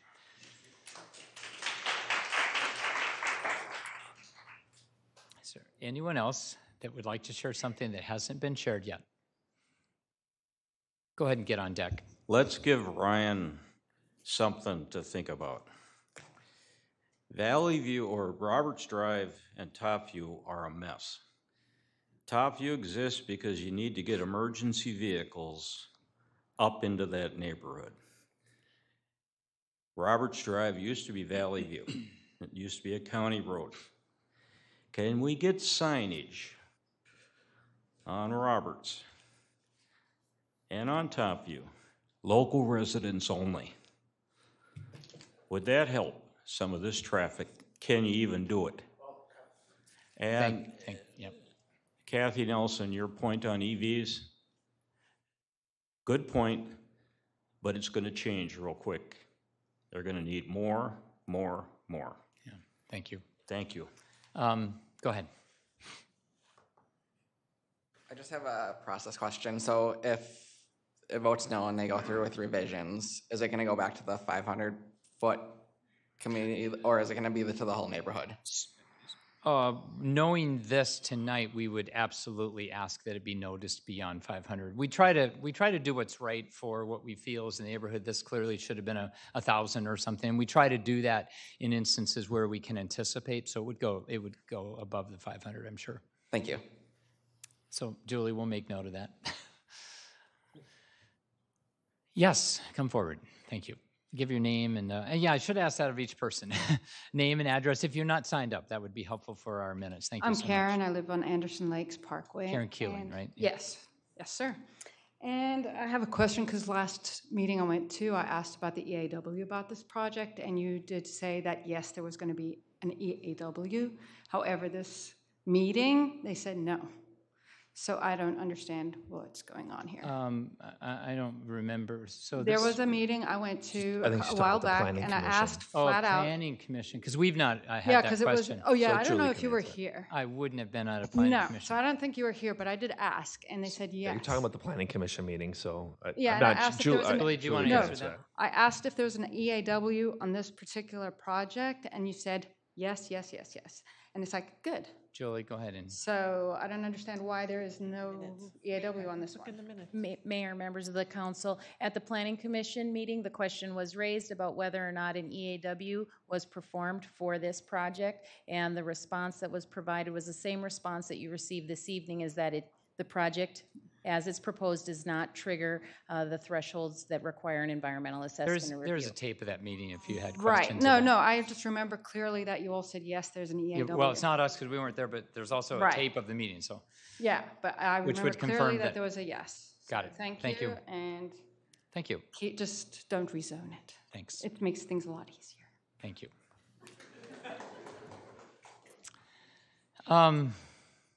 Where are we at here? Can we move into council member conversation? Just don't want to cut anyone else off. Would you like to, Keith? Make a motion. Did you want? Do we want to do one more in the back and we'll be done? Is that fine? And then, do you want to come forward? Oh, don't all the way up. Nope, no. Don't want you to start talking until you're at the mic. Raina Gruber, I live on Top View. My concern, and maybe it's not relevant, or I'm assuming, but to have all those people, we just moved last year from Minneapolis, kind of by the Falls area, and it was just getting dangerous. Our road was a pass through because there was a lot of closures and stuff, and we moved. We have 3 little kids. We love our neighborhood. It feels so safe, so tucked away. I can let my kids run around. I don't feel, I don't lock my car. Maybe that's stupid. Anyways, my first instinct and concern was just like having all these people move in that are young or Section 8 housing, or I'm not sure what's going in. Is that, gonna cause danger to our neighborhood? That's all I wanted to say. That was just why I actually came tonight. Thank you. So, thank you. Thank you. It's a nice. Yep. Just a second. I just wanted to say that was a nice, I think, summation, and I felt the emotions in that as well as the details and the concrete ideas. So yes, I would entertain a motion just to close the public hearing. I'll make a motion to close the public hearing. Any discussion? All those in favor say aye. Aye. All right. The public hearing is now closed. If we have questions, either of any of you in the audience and or of the proponent, we can ask people up just so that we can get better clarification. I want to share, I think I'll start with just a generalized feeling so that all my other comments can be maybe better listened to or better heard. I came in tonight with some concerns about this project. Initially, when I had saw it, I never saw it actually in drawing form, but when I talked about it in a meeting a couple of years ago, I think, in concept, the idea of an apartment building complex at this corner that had been formerly commercial designated, and that this would be getting rid of the drive and the road out onto Top View, that would be a nightmare. But if you recall, if you've been in Eden Prairie a while, every former project on this site emptied traffic onto Top View. So my initial thought, and I met alone, I was not with any other council members, I was with a city manager, and my initial feeling was positive. And as I've listened tonight, my sense is not that the density itself is problematic. I don't think the traffic is the problem that that many of us fear, simply because we do really exhaustive traffic studies, and I do trust them. I think it's too intense. I don't know if that's a word that makes sense to everyone, but it's different than density, right? I just feel like the height's part of it. The roof line, by the way, the reason that they do the 65 is that they could do a flat roof and lower that building down to, I don't know what, 60 or 58 or something, but it wouldn't look as nice. So we allow, in our code, we allow a pitched roof. And if you go up higher, we'll cut it in halfway there's a formula for it. And that gets us something of more beauty. And we give them credit then for the 65, not the 70, because otherwise they would build the 58 and it would not look as nice. So as I was conceptualizing this, I felt it fit in construct, in concept at that corner. But it's not that the neighbors come in and, you know, we were all leaning one way and we really appreciate all your opinions. But it's not that the last voice we heard convinces us or takes us over the line. It's that we really want to hear the neighbor perceptions. And what I've taken away, not just tonight, but from emails and phone conversations, is that this has a strong feeling of being too intense on that corner. Now, so I was ready tonight not to vote for this, but to send possibly the proponent away with some recommendations if they could take the top floor off, do some other things. So relax, son, that you've got where I was going with that. Now I'd like to share some thoughts, and maybe in an educational way for all of us. This is pre-guided commercial. Something of some intensity is going to go in there. And some of you even mentioned that. I mean, you know that, right? And if you look at some of the traffic studies, some of the warehouse-type buildings or some of the commercial 1-2-story buildings, like the one to the west, actually generate more traffic. So this idea that we're going to not impact Roberts with traffic is going to be frustrating to everyone in the years to come. When some project does finally come through, it might even generate more traffic than this apartment building. That's what we've found over the years. Let me confront something else, because people often say to us that there's too many apartment buildings going up in Eden Prairie. It's changed Eden Prairie. It's, why are you doing this? They'll never fill them. The people up here, the four of us, and along with PG, we do not go out and try to get more apartment buildings. We don't go out and try to get more restaurants, though I'd like them. We don't say no to health clubs. We don't do that. We manage land development. Ideas come before us. We have zoning, you know, that helps guide us. Variances are meant to get a better project. So variances are not bad.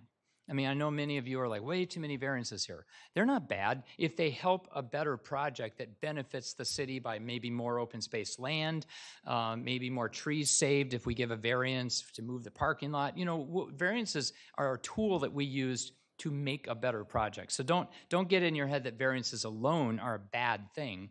They're not. In many cases, they can result in projects that you don't like, and I completely understand that. So I want you just to understand that, again, as we look at a project that happens to come before us, we evaluate it based on our zoning code, based on procedures and policies, and then we try to weigh in and tweak it if we can to make it as good as we can. And then if we feel for whatever reason that it's not the right project for that site, we vote it down, and we've done that quite a bit. I was going to add, why all the apartment buildings? Because that's the market. They're filling up before they're built. Why? Because the Twin Cities 7-county metro area today is 20,000 housing units short. There are 20,000 more units could fill tomorrow by people looking for places to live, and those are primarily apartments. By 2030, 75,000 units short across the Twin Cities. Why is Minnetonka and Opus building apartment buildings faster than you can count them? Why is Edina? Why is West Bloomington? Why is Eden Prairie? Why is Hopkins? Because we don't have enough housing, period, over the years to come.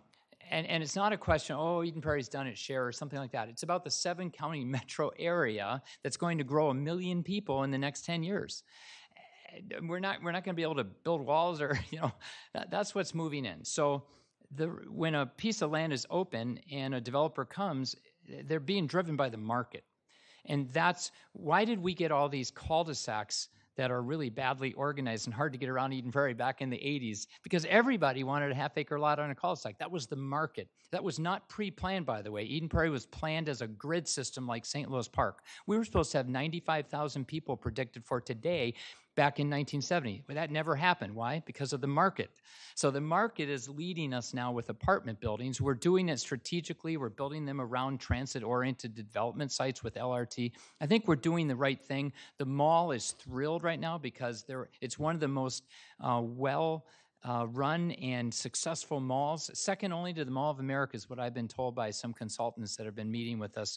As you know, the mall owner pulled in the mortgage, they went bankrupt, and they're looking at reselling it and redoing the mall. And the reason it's so successful is the 2,000 apartment units around it, the 600 hotel units, LRT coming in. It's one of the most vibrant, energetic areas in the Twin Cities. It's really nice because it's clustered there. It's away from, many of us that live out in neighborhoods. So apartment buildings are not a bad thing. Variances are not a bad thing. This particular project at this site, I think there's a 4-0 feeling up here, is not the right project for this site at this time. Might it be an apartment building down the road? Yes. Might Ryan be able to tweak something? I hope so. They're a great company. We've worked with them before. Very reputable, very respectable. I'd like to think that something eventually could work out. It's not a bad spot for an apartment building, but traffic issues across our city are not the best. And they're not, right? But it's not like we're surprised. I mean, we plan for the city to be 75 to 80,000 people. All of our infrastructure, all of our water towers, all of our sewer and water and road systems, that we're not surprised by this. We've had really great councils for 35 years that have known about what's happening right now. It's not a bad thing. We just have to make sure in the moment we're tweaking whatever we need to tweak to help to mitigate the issues that are coming up. All right. Those are my comments for now. Why don't we go down the line and I guess what I'm looking for is what your feelings are voting tonight. You don't have, or if you have more questions, you can. But if we can make it succinct, that would be great. And then I'll throw it back to Mr. Getcho and our attorney, and we'll see what we do from here. Okay. Well, thank you, Mayor. I'll give you a good feel for where I'm at. When I look at the variances asked for the parking, the height, and also the traffic on it, I'm going to reiterate where I stand with that. I could not support that. So tonight I would not support that.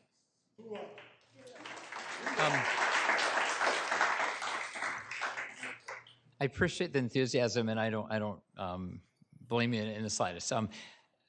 Maybe at the end or something, if you want to express your emotions with us, that would be fine. The Congresswoman probably has gotten enough applause this evening. So you can applaud more at some point, but council member, sorry about that, I'm demoting you. Council member Nelson. Jeez. I think 6 variances are too many. And especially the parking and the height in this particular location. Also the wetland encroachment and one small wetland is being filled in the sign. I think there need to be changes to all of those. I don't believe it's enough family friendly. I think it's being built for one generation, but a lot of the people that need housing are younger. I would like to see more EV parking stalls and definitely ready to build more without tearing up a whole bunch of stuff. They can do that cheap now. And also solar ready to build. I could see something like this if it was smaller, a little more wetland, I won't say friendly, but compatible perhaps than what it is right now. And yes, they are a good company. They do build good products, but for this particular site, I don't think is it. Yeah, I'll speak last. Go ahead, Councilmember Toomey. So thank you, everybody that got up to speak tonight. I know it can be a little daunting to speak in front of everybody, but I agree with my fellow council members and the mayor, and I just don't think that I can support this project. And my main concerns are the right in, the right out entrance, the U-turns, the no cut through on Valley View, the parking, the building height, the soil corrections that are going to have to be made, and the input from the neighbors. So thank you for that. But I am sorry that this project isn't right for this location, because we do need more affordable housing in Eden Prairie, and this would have been 25% affordable housing. And by affordable housing, in this case, it means 80% of the average median income of someone in Eden Prairie. So it'd be they'd have to earn between $70,000 and $80,000 a year.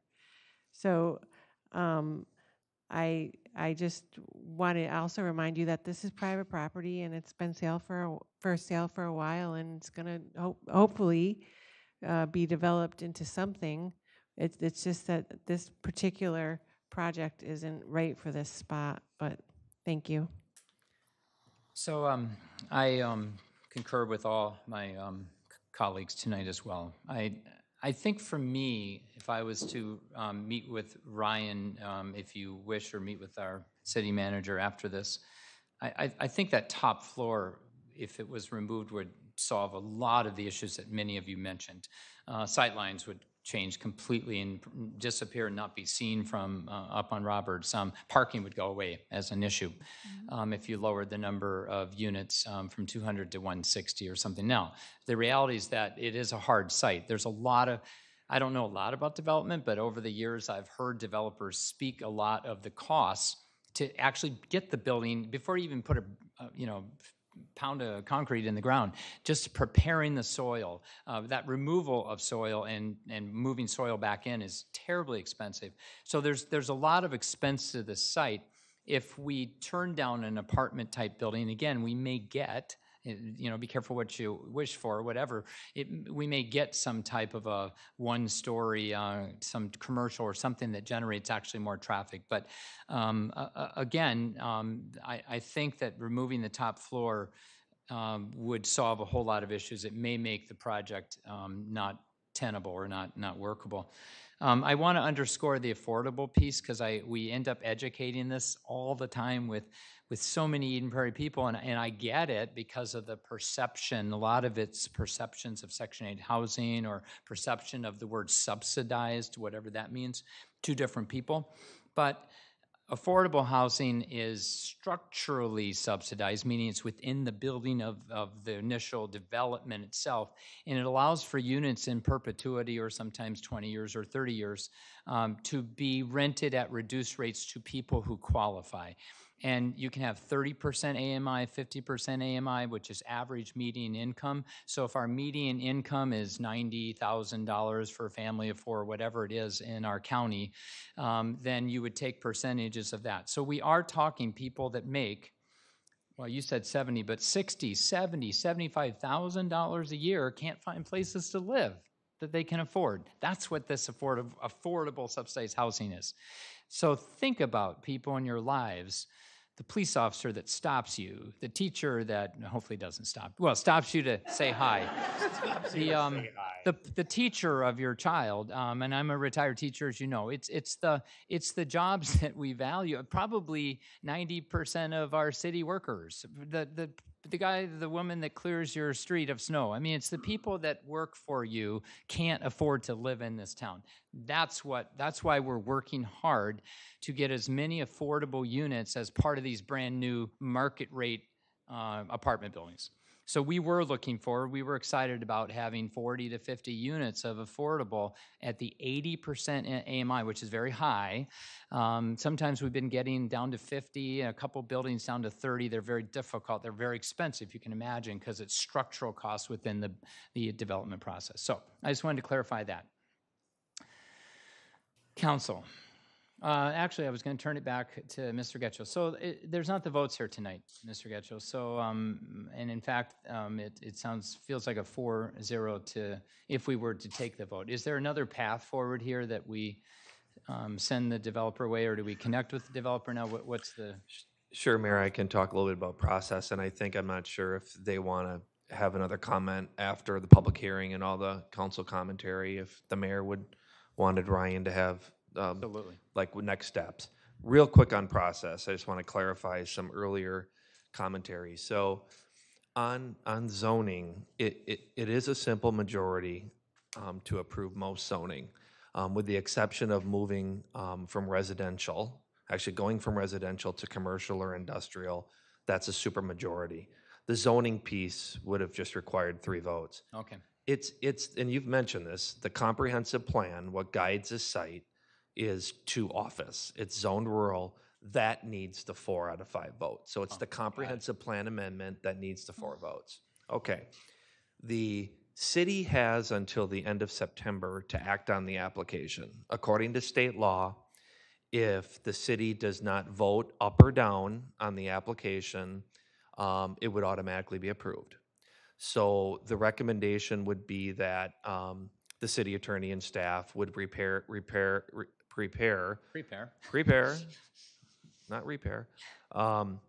findings for denial, a resolution for denial at one of the 2 council meetings in September. So you have 2 more meetings before the clock runs out. And we've done this before. So you would vote at a future meeting, consideration of denial based on everything you said. You would not need to take action at all if the applicant withdrew their application. But if they do not withdraw their application, you need to take action at one of the next 2 council meetings. So tonight we would not be taking any action, including tabling or anything. We would Correct. Just, got it. You would. I don't think they need to vote to recommend they put findings together, though. Well, we did it for the last project like this, where you just make a motion to direct staff to approve to prepare findings for denial. Okay, my fault. I'm sorry. I can't remember if that required action or not. But a lot of us have been at this work a long time, but there's always new intricacies and ins and outs of every single project. So we're always learning constantly.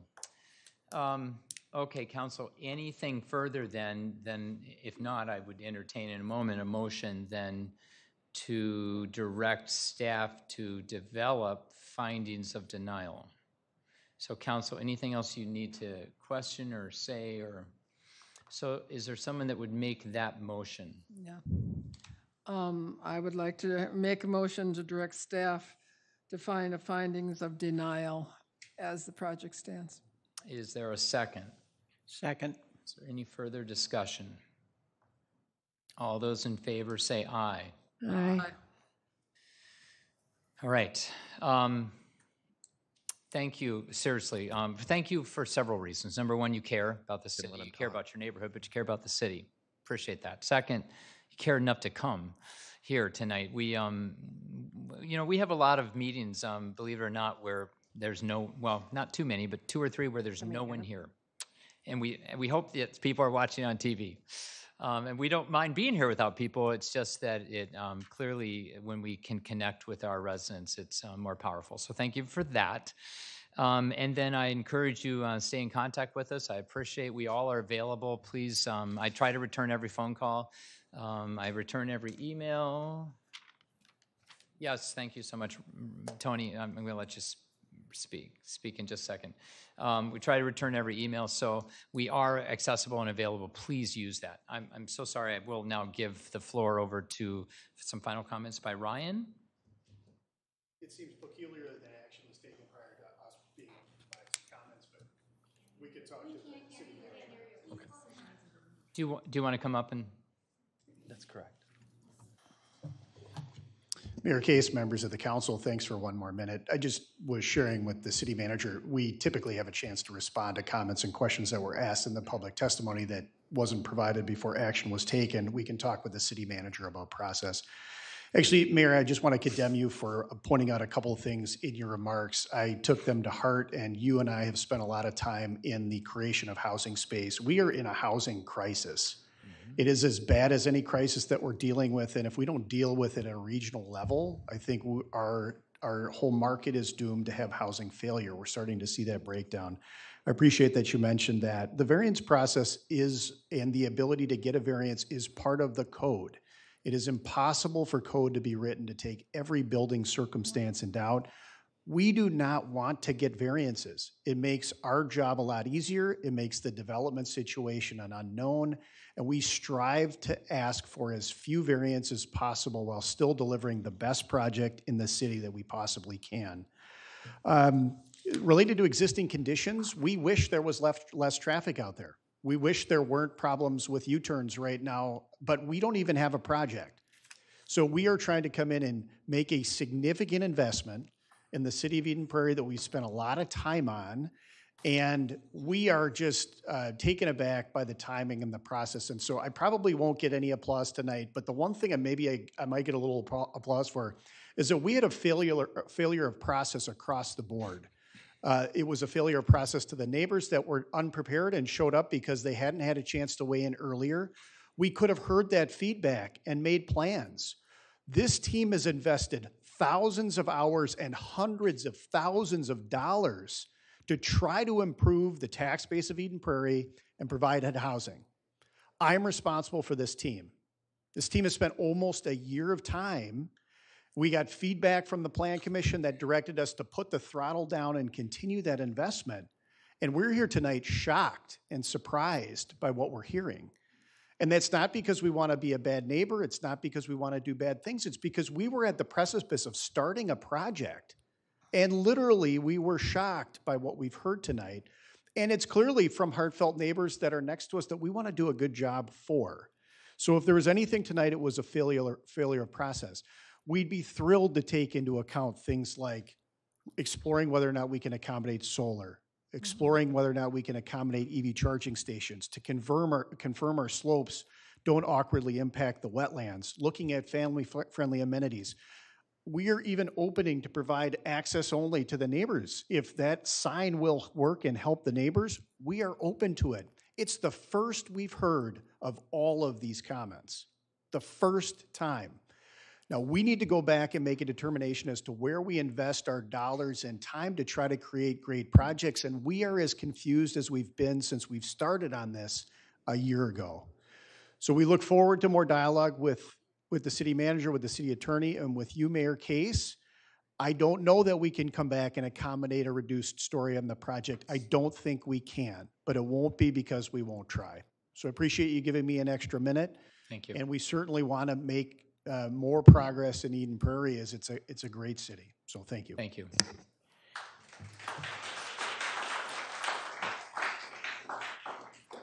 So we take your comments seriously, and I do feel the pain almost like an indictment of the process. I understand that.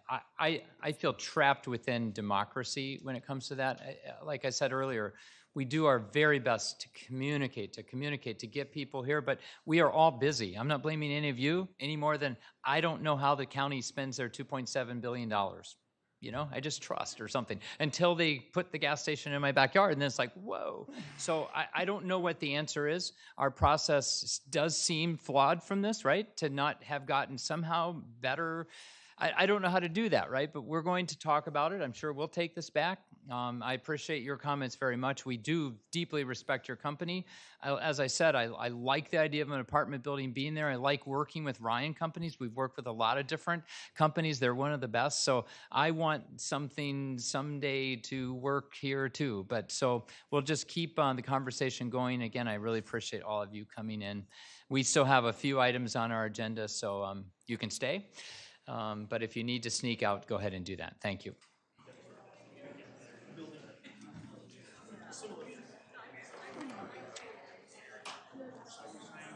So, Mr. Getcher, let's give them just a moment, 30 seconds here to.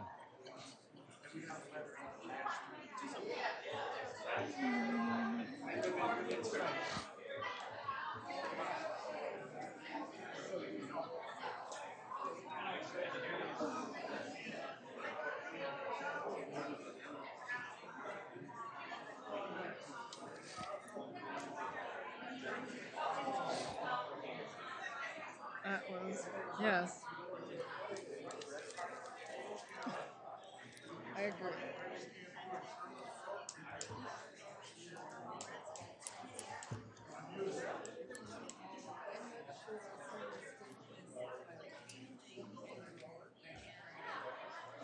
Thank you for coming. Thank you.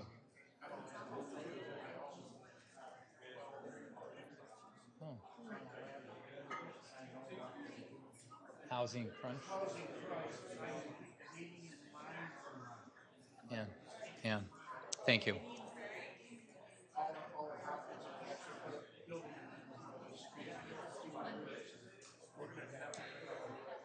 Thank you.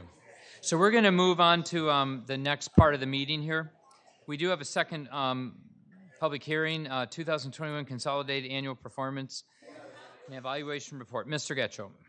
Thank you, Mayor and Council. You are all very familiar with our CDBG program and all that we've done. We've taken many actions over the years related to that program.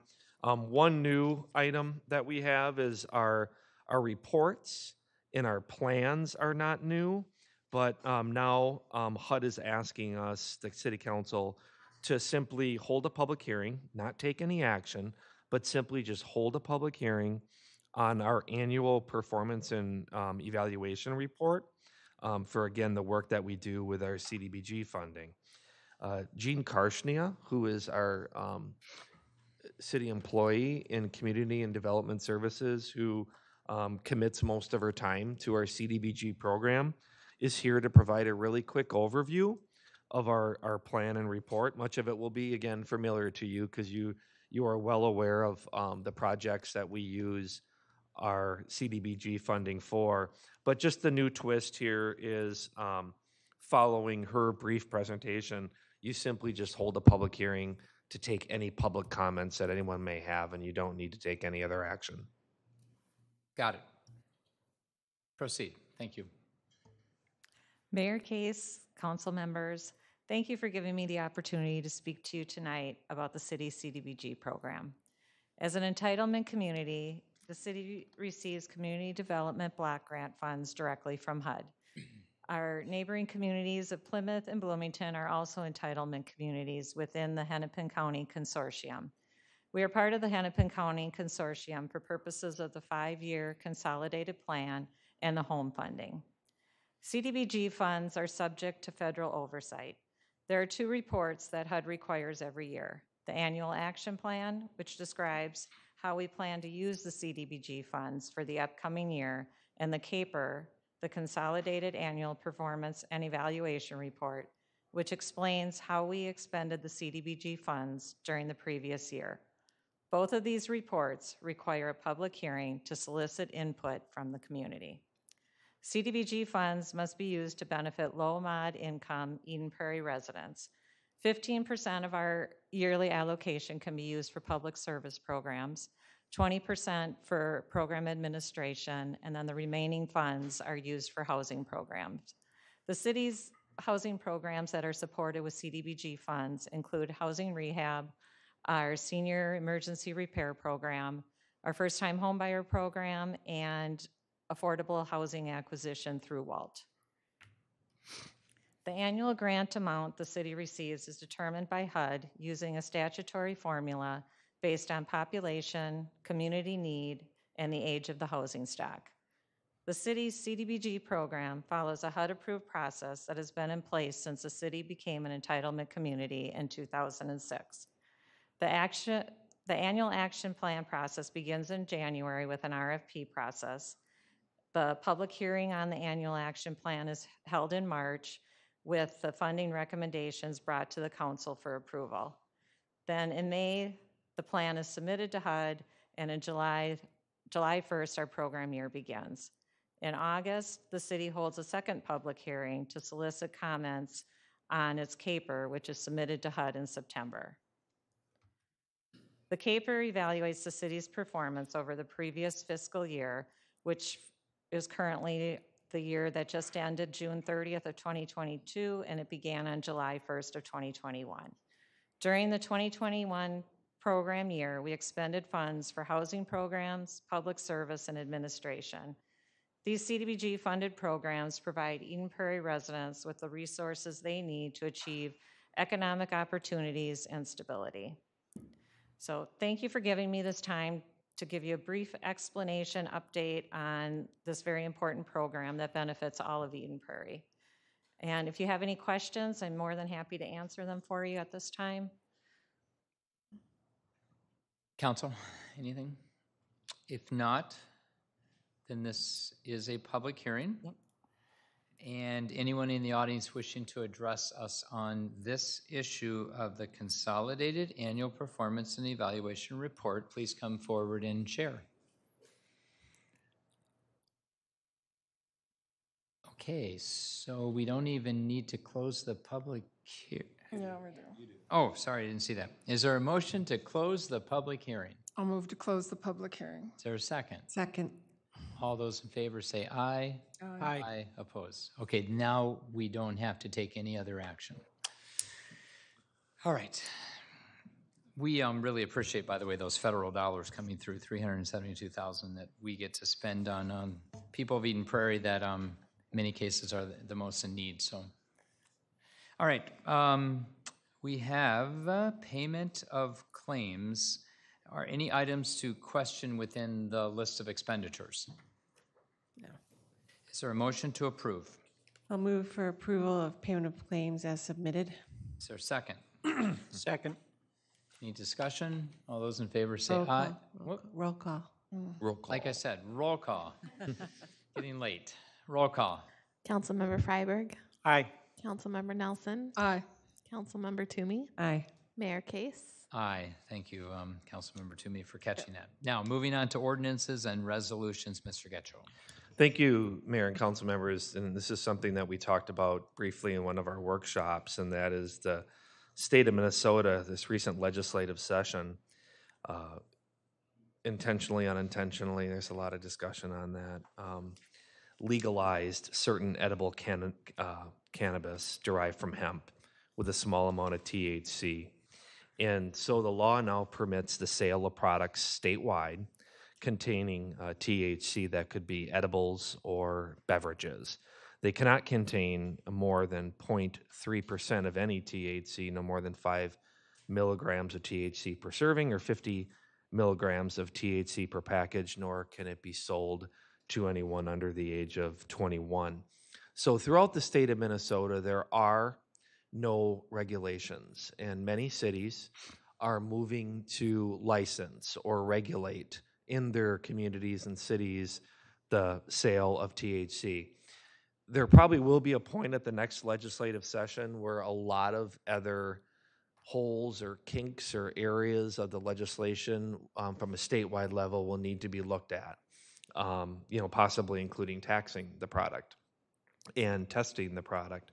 But from a city government perspective, almost every city around us is taking the position that at a minimum, cities should license those that would sell the products. So what we've put together is an ordinance that mirrors our tobacco ordinance and requires anyone who would sell the THC edibles or beverages to obtain a license from the city, which requires some background investigation, site visit, requirements related to how the product is sold and can't just be handed to anybody. And again, back to the part about not selling to anyone under the age of 21. Our city attorney has put together an ordinance, and again, many cities around us are doing the same. A few cities did put an immediate moratorium in place, but then they're coming back with this. This is what they're following the moratorium. There are many tobacco stores that are currently selling this product. It's already occurring in our city and cities around us. So again, this is a way to somewhat regulate it through licensing, and it's similar to the tobacco licensing. And I would venture to guess that when the state legislature comes back next year and maybe adds more regulations or conditions, we may need to update this ordinance. But it was put on here for a first and second reading, which means that if it has unanimous approval, it can go into effect immediately, and then our police department can start working with anyone who would want to sell this product to get a license from the city. And then we can begin to track that and regulate that. And if we don't get the 4 votes, if we just get 3, then we would simply come back in 3 weeks and have a second reading at that time. And the reason to have both, not rushed, but in the same meeting tonight, I think, see if this is correct, is that, again, a lot of cities are moving really fast, moratoriums or passing something, and we want to get ahead of this one just because every day you wait, more and more places maybe begin to sell, and then we're going to have to play catch up to go back and find them and notify them. And so it makes sense, I think, to have both first and second this evening. Council, any questions? If not, is there a motion? You can still ask questions once we get a first and a second. I'll move to adopt the first and second reading of an ordinance amending City Code Chapter 5 by adopting a new section 5.79 relating to edible THC products. Is there a second? Second. So before we take the vote, Mr. Getchell, I just want to ask, what are our plans to get the word out, to communicate this? Yeah, that's a great question, Especially Mayor. businesses already selling in the moment today. That's a great question. So there are, we're going to contact all of our tobacco stores. So this is usually sold at the tobacco stores, and we're going to, with any information we have from anybody else, contact any store we know that may sell. But we will put this on our city website, and we will try to advertise to as many people and businesses as possible that they need to obtain a license from the city. And what's the penalty if they sell without a license? I believe I'll let the attorney answer this. That would be a misdemeanor, I believe. Correct, yep. It's just a misdemeanor violation of the city. And do we have a certain grace period? Because, again, they may not even know, and this is going into effect possibly this evening. So is there some type of obviously a month or something? Yeah, I think that we would, when contacting those that are already selling it, I think we'll use kind of reasonable understanding in terms of, let's say it would take a week or so to turn in an application, but if someone's not responding to the city and it's being sold, we'll follow up more directly. I will say, I think it still needs to be published. A summary of the ordinance still needs to be published in the paper, so it probably still will not be effective. Not tonight, yeah, right. Yeah, maybe next week. Got it. Next I think it's Thursday. 3 days after publication. 3 days they after say public- it was when it's Perfect. officially adopted. So Okay. if it's published next Thursday, then next weekend. Got it. Council, any further questions, discussion? Okay, we have a first and a second. All those in favor say aye. Aye. Aye. Opposed? All right. So just one more quick thing, and I'll try to make it very fast. So I had a resident concerned about, and you may have read the email too, concerned about the panhandling. And all of us have heard more and more concerns about more and more panhandling in our city. And I think there's a piece of education here that needs to be done for all of us, for residents, to let us know that across the United States of America, anyone can stand legally on public space, period. Everywhere, anywhere, anytime. That being said, and this is my concern, this is why I raised this tonight, we have some leverage that no one can be endangering themselves or drivers, us. And there's a person, just as an example, on one of our corners here in the city that steps out 1 to 2 lanes to go grab money from somebody and then comes back. That's dangerous. That we can't have them doing that. It's dangerous for drivers. It's dangerous for them. So I was wondering at first, do we need some kind of an ordinance? By the way, this is very tightly controlled by the federal government, that you cannot pass ordinances that ban panhandling in your city. But I thought maybe was there room for some kind of an ordinance possibly that tightened up the restrictions, like you can't stand on a median that's only 18 inches, or you can't have a sign so large that it's obstructing, vision for a car. But we don't want to go that path. That's not the route to go.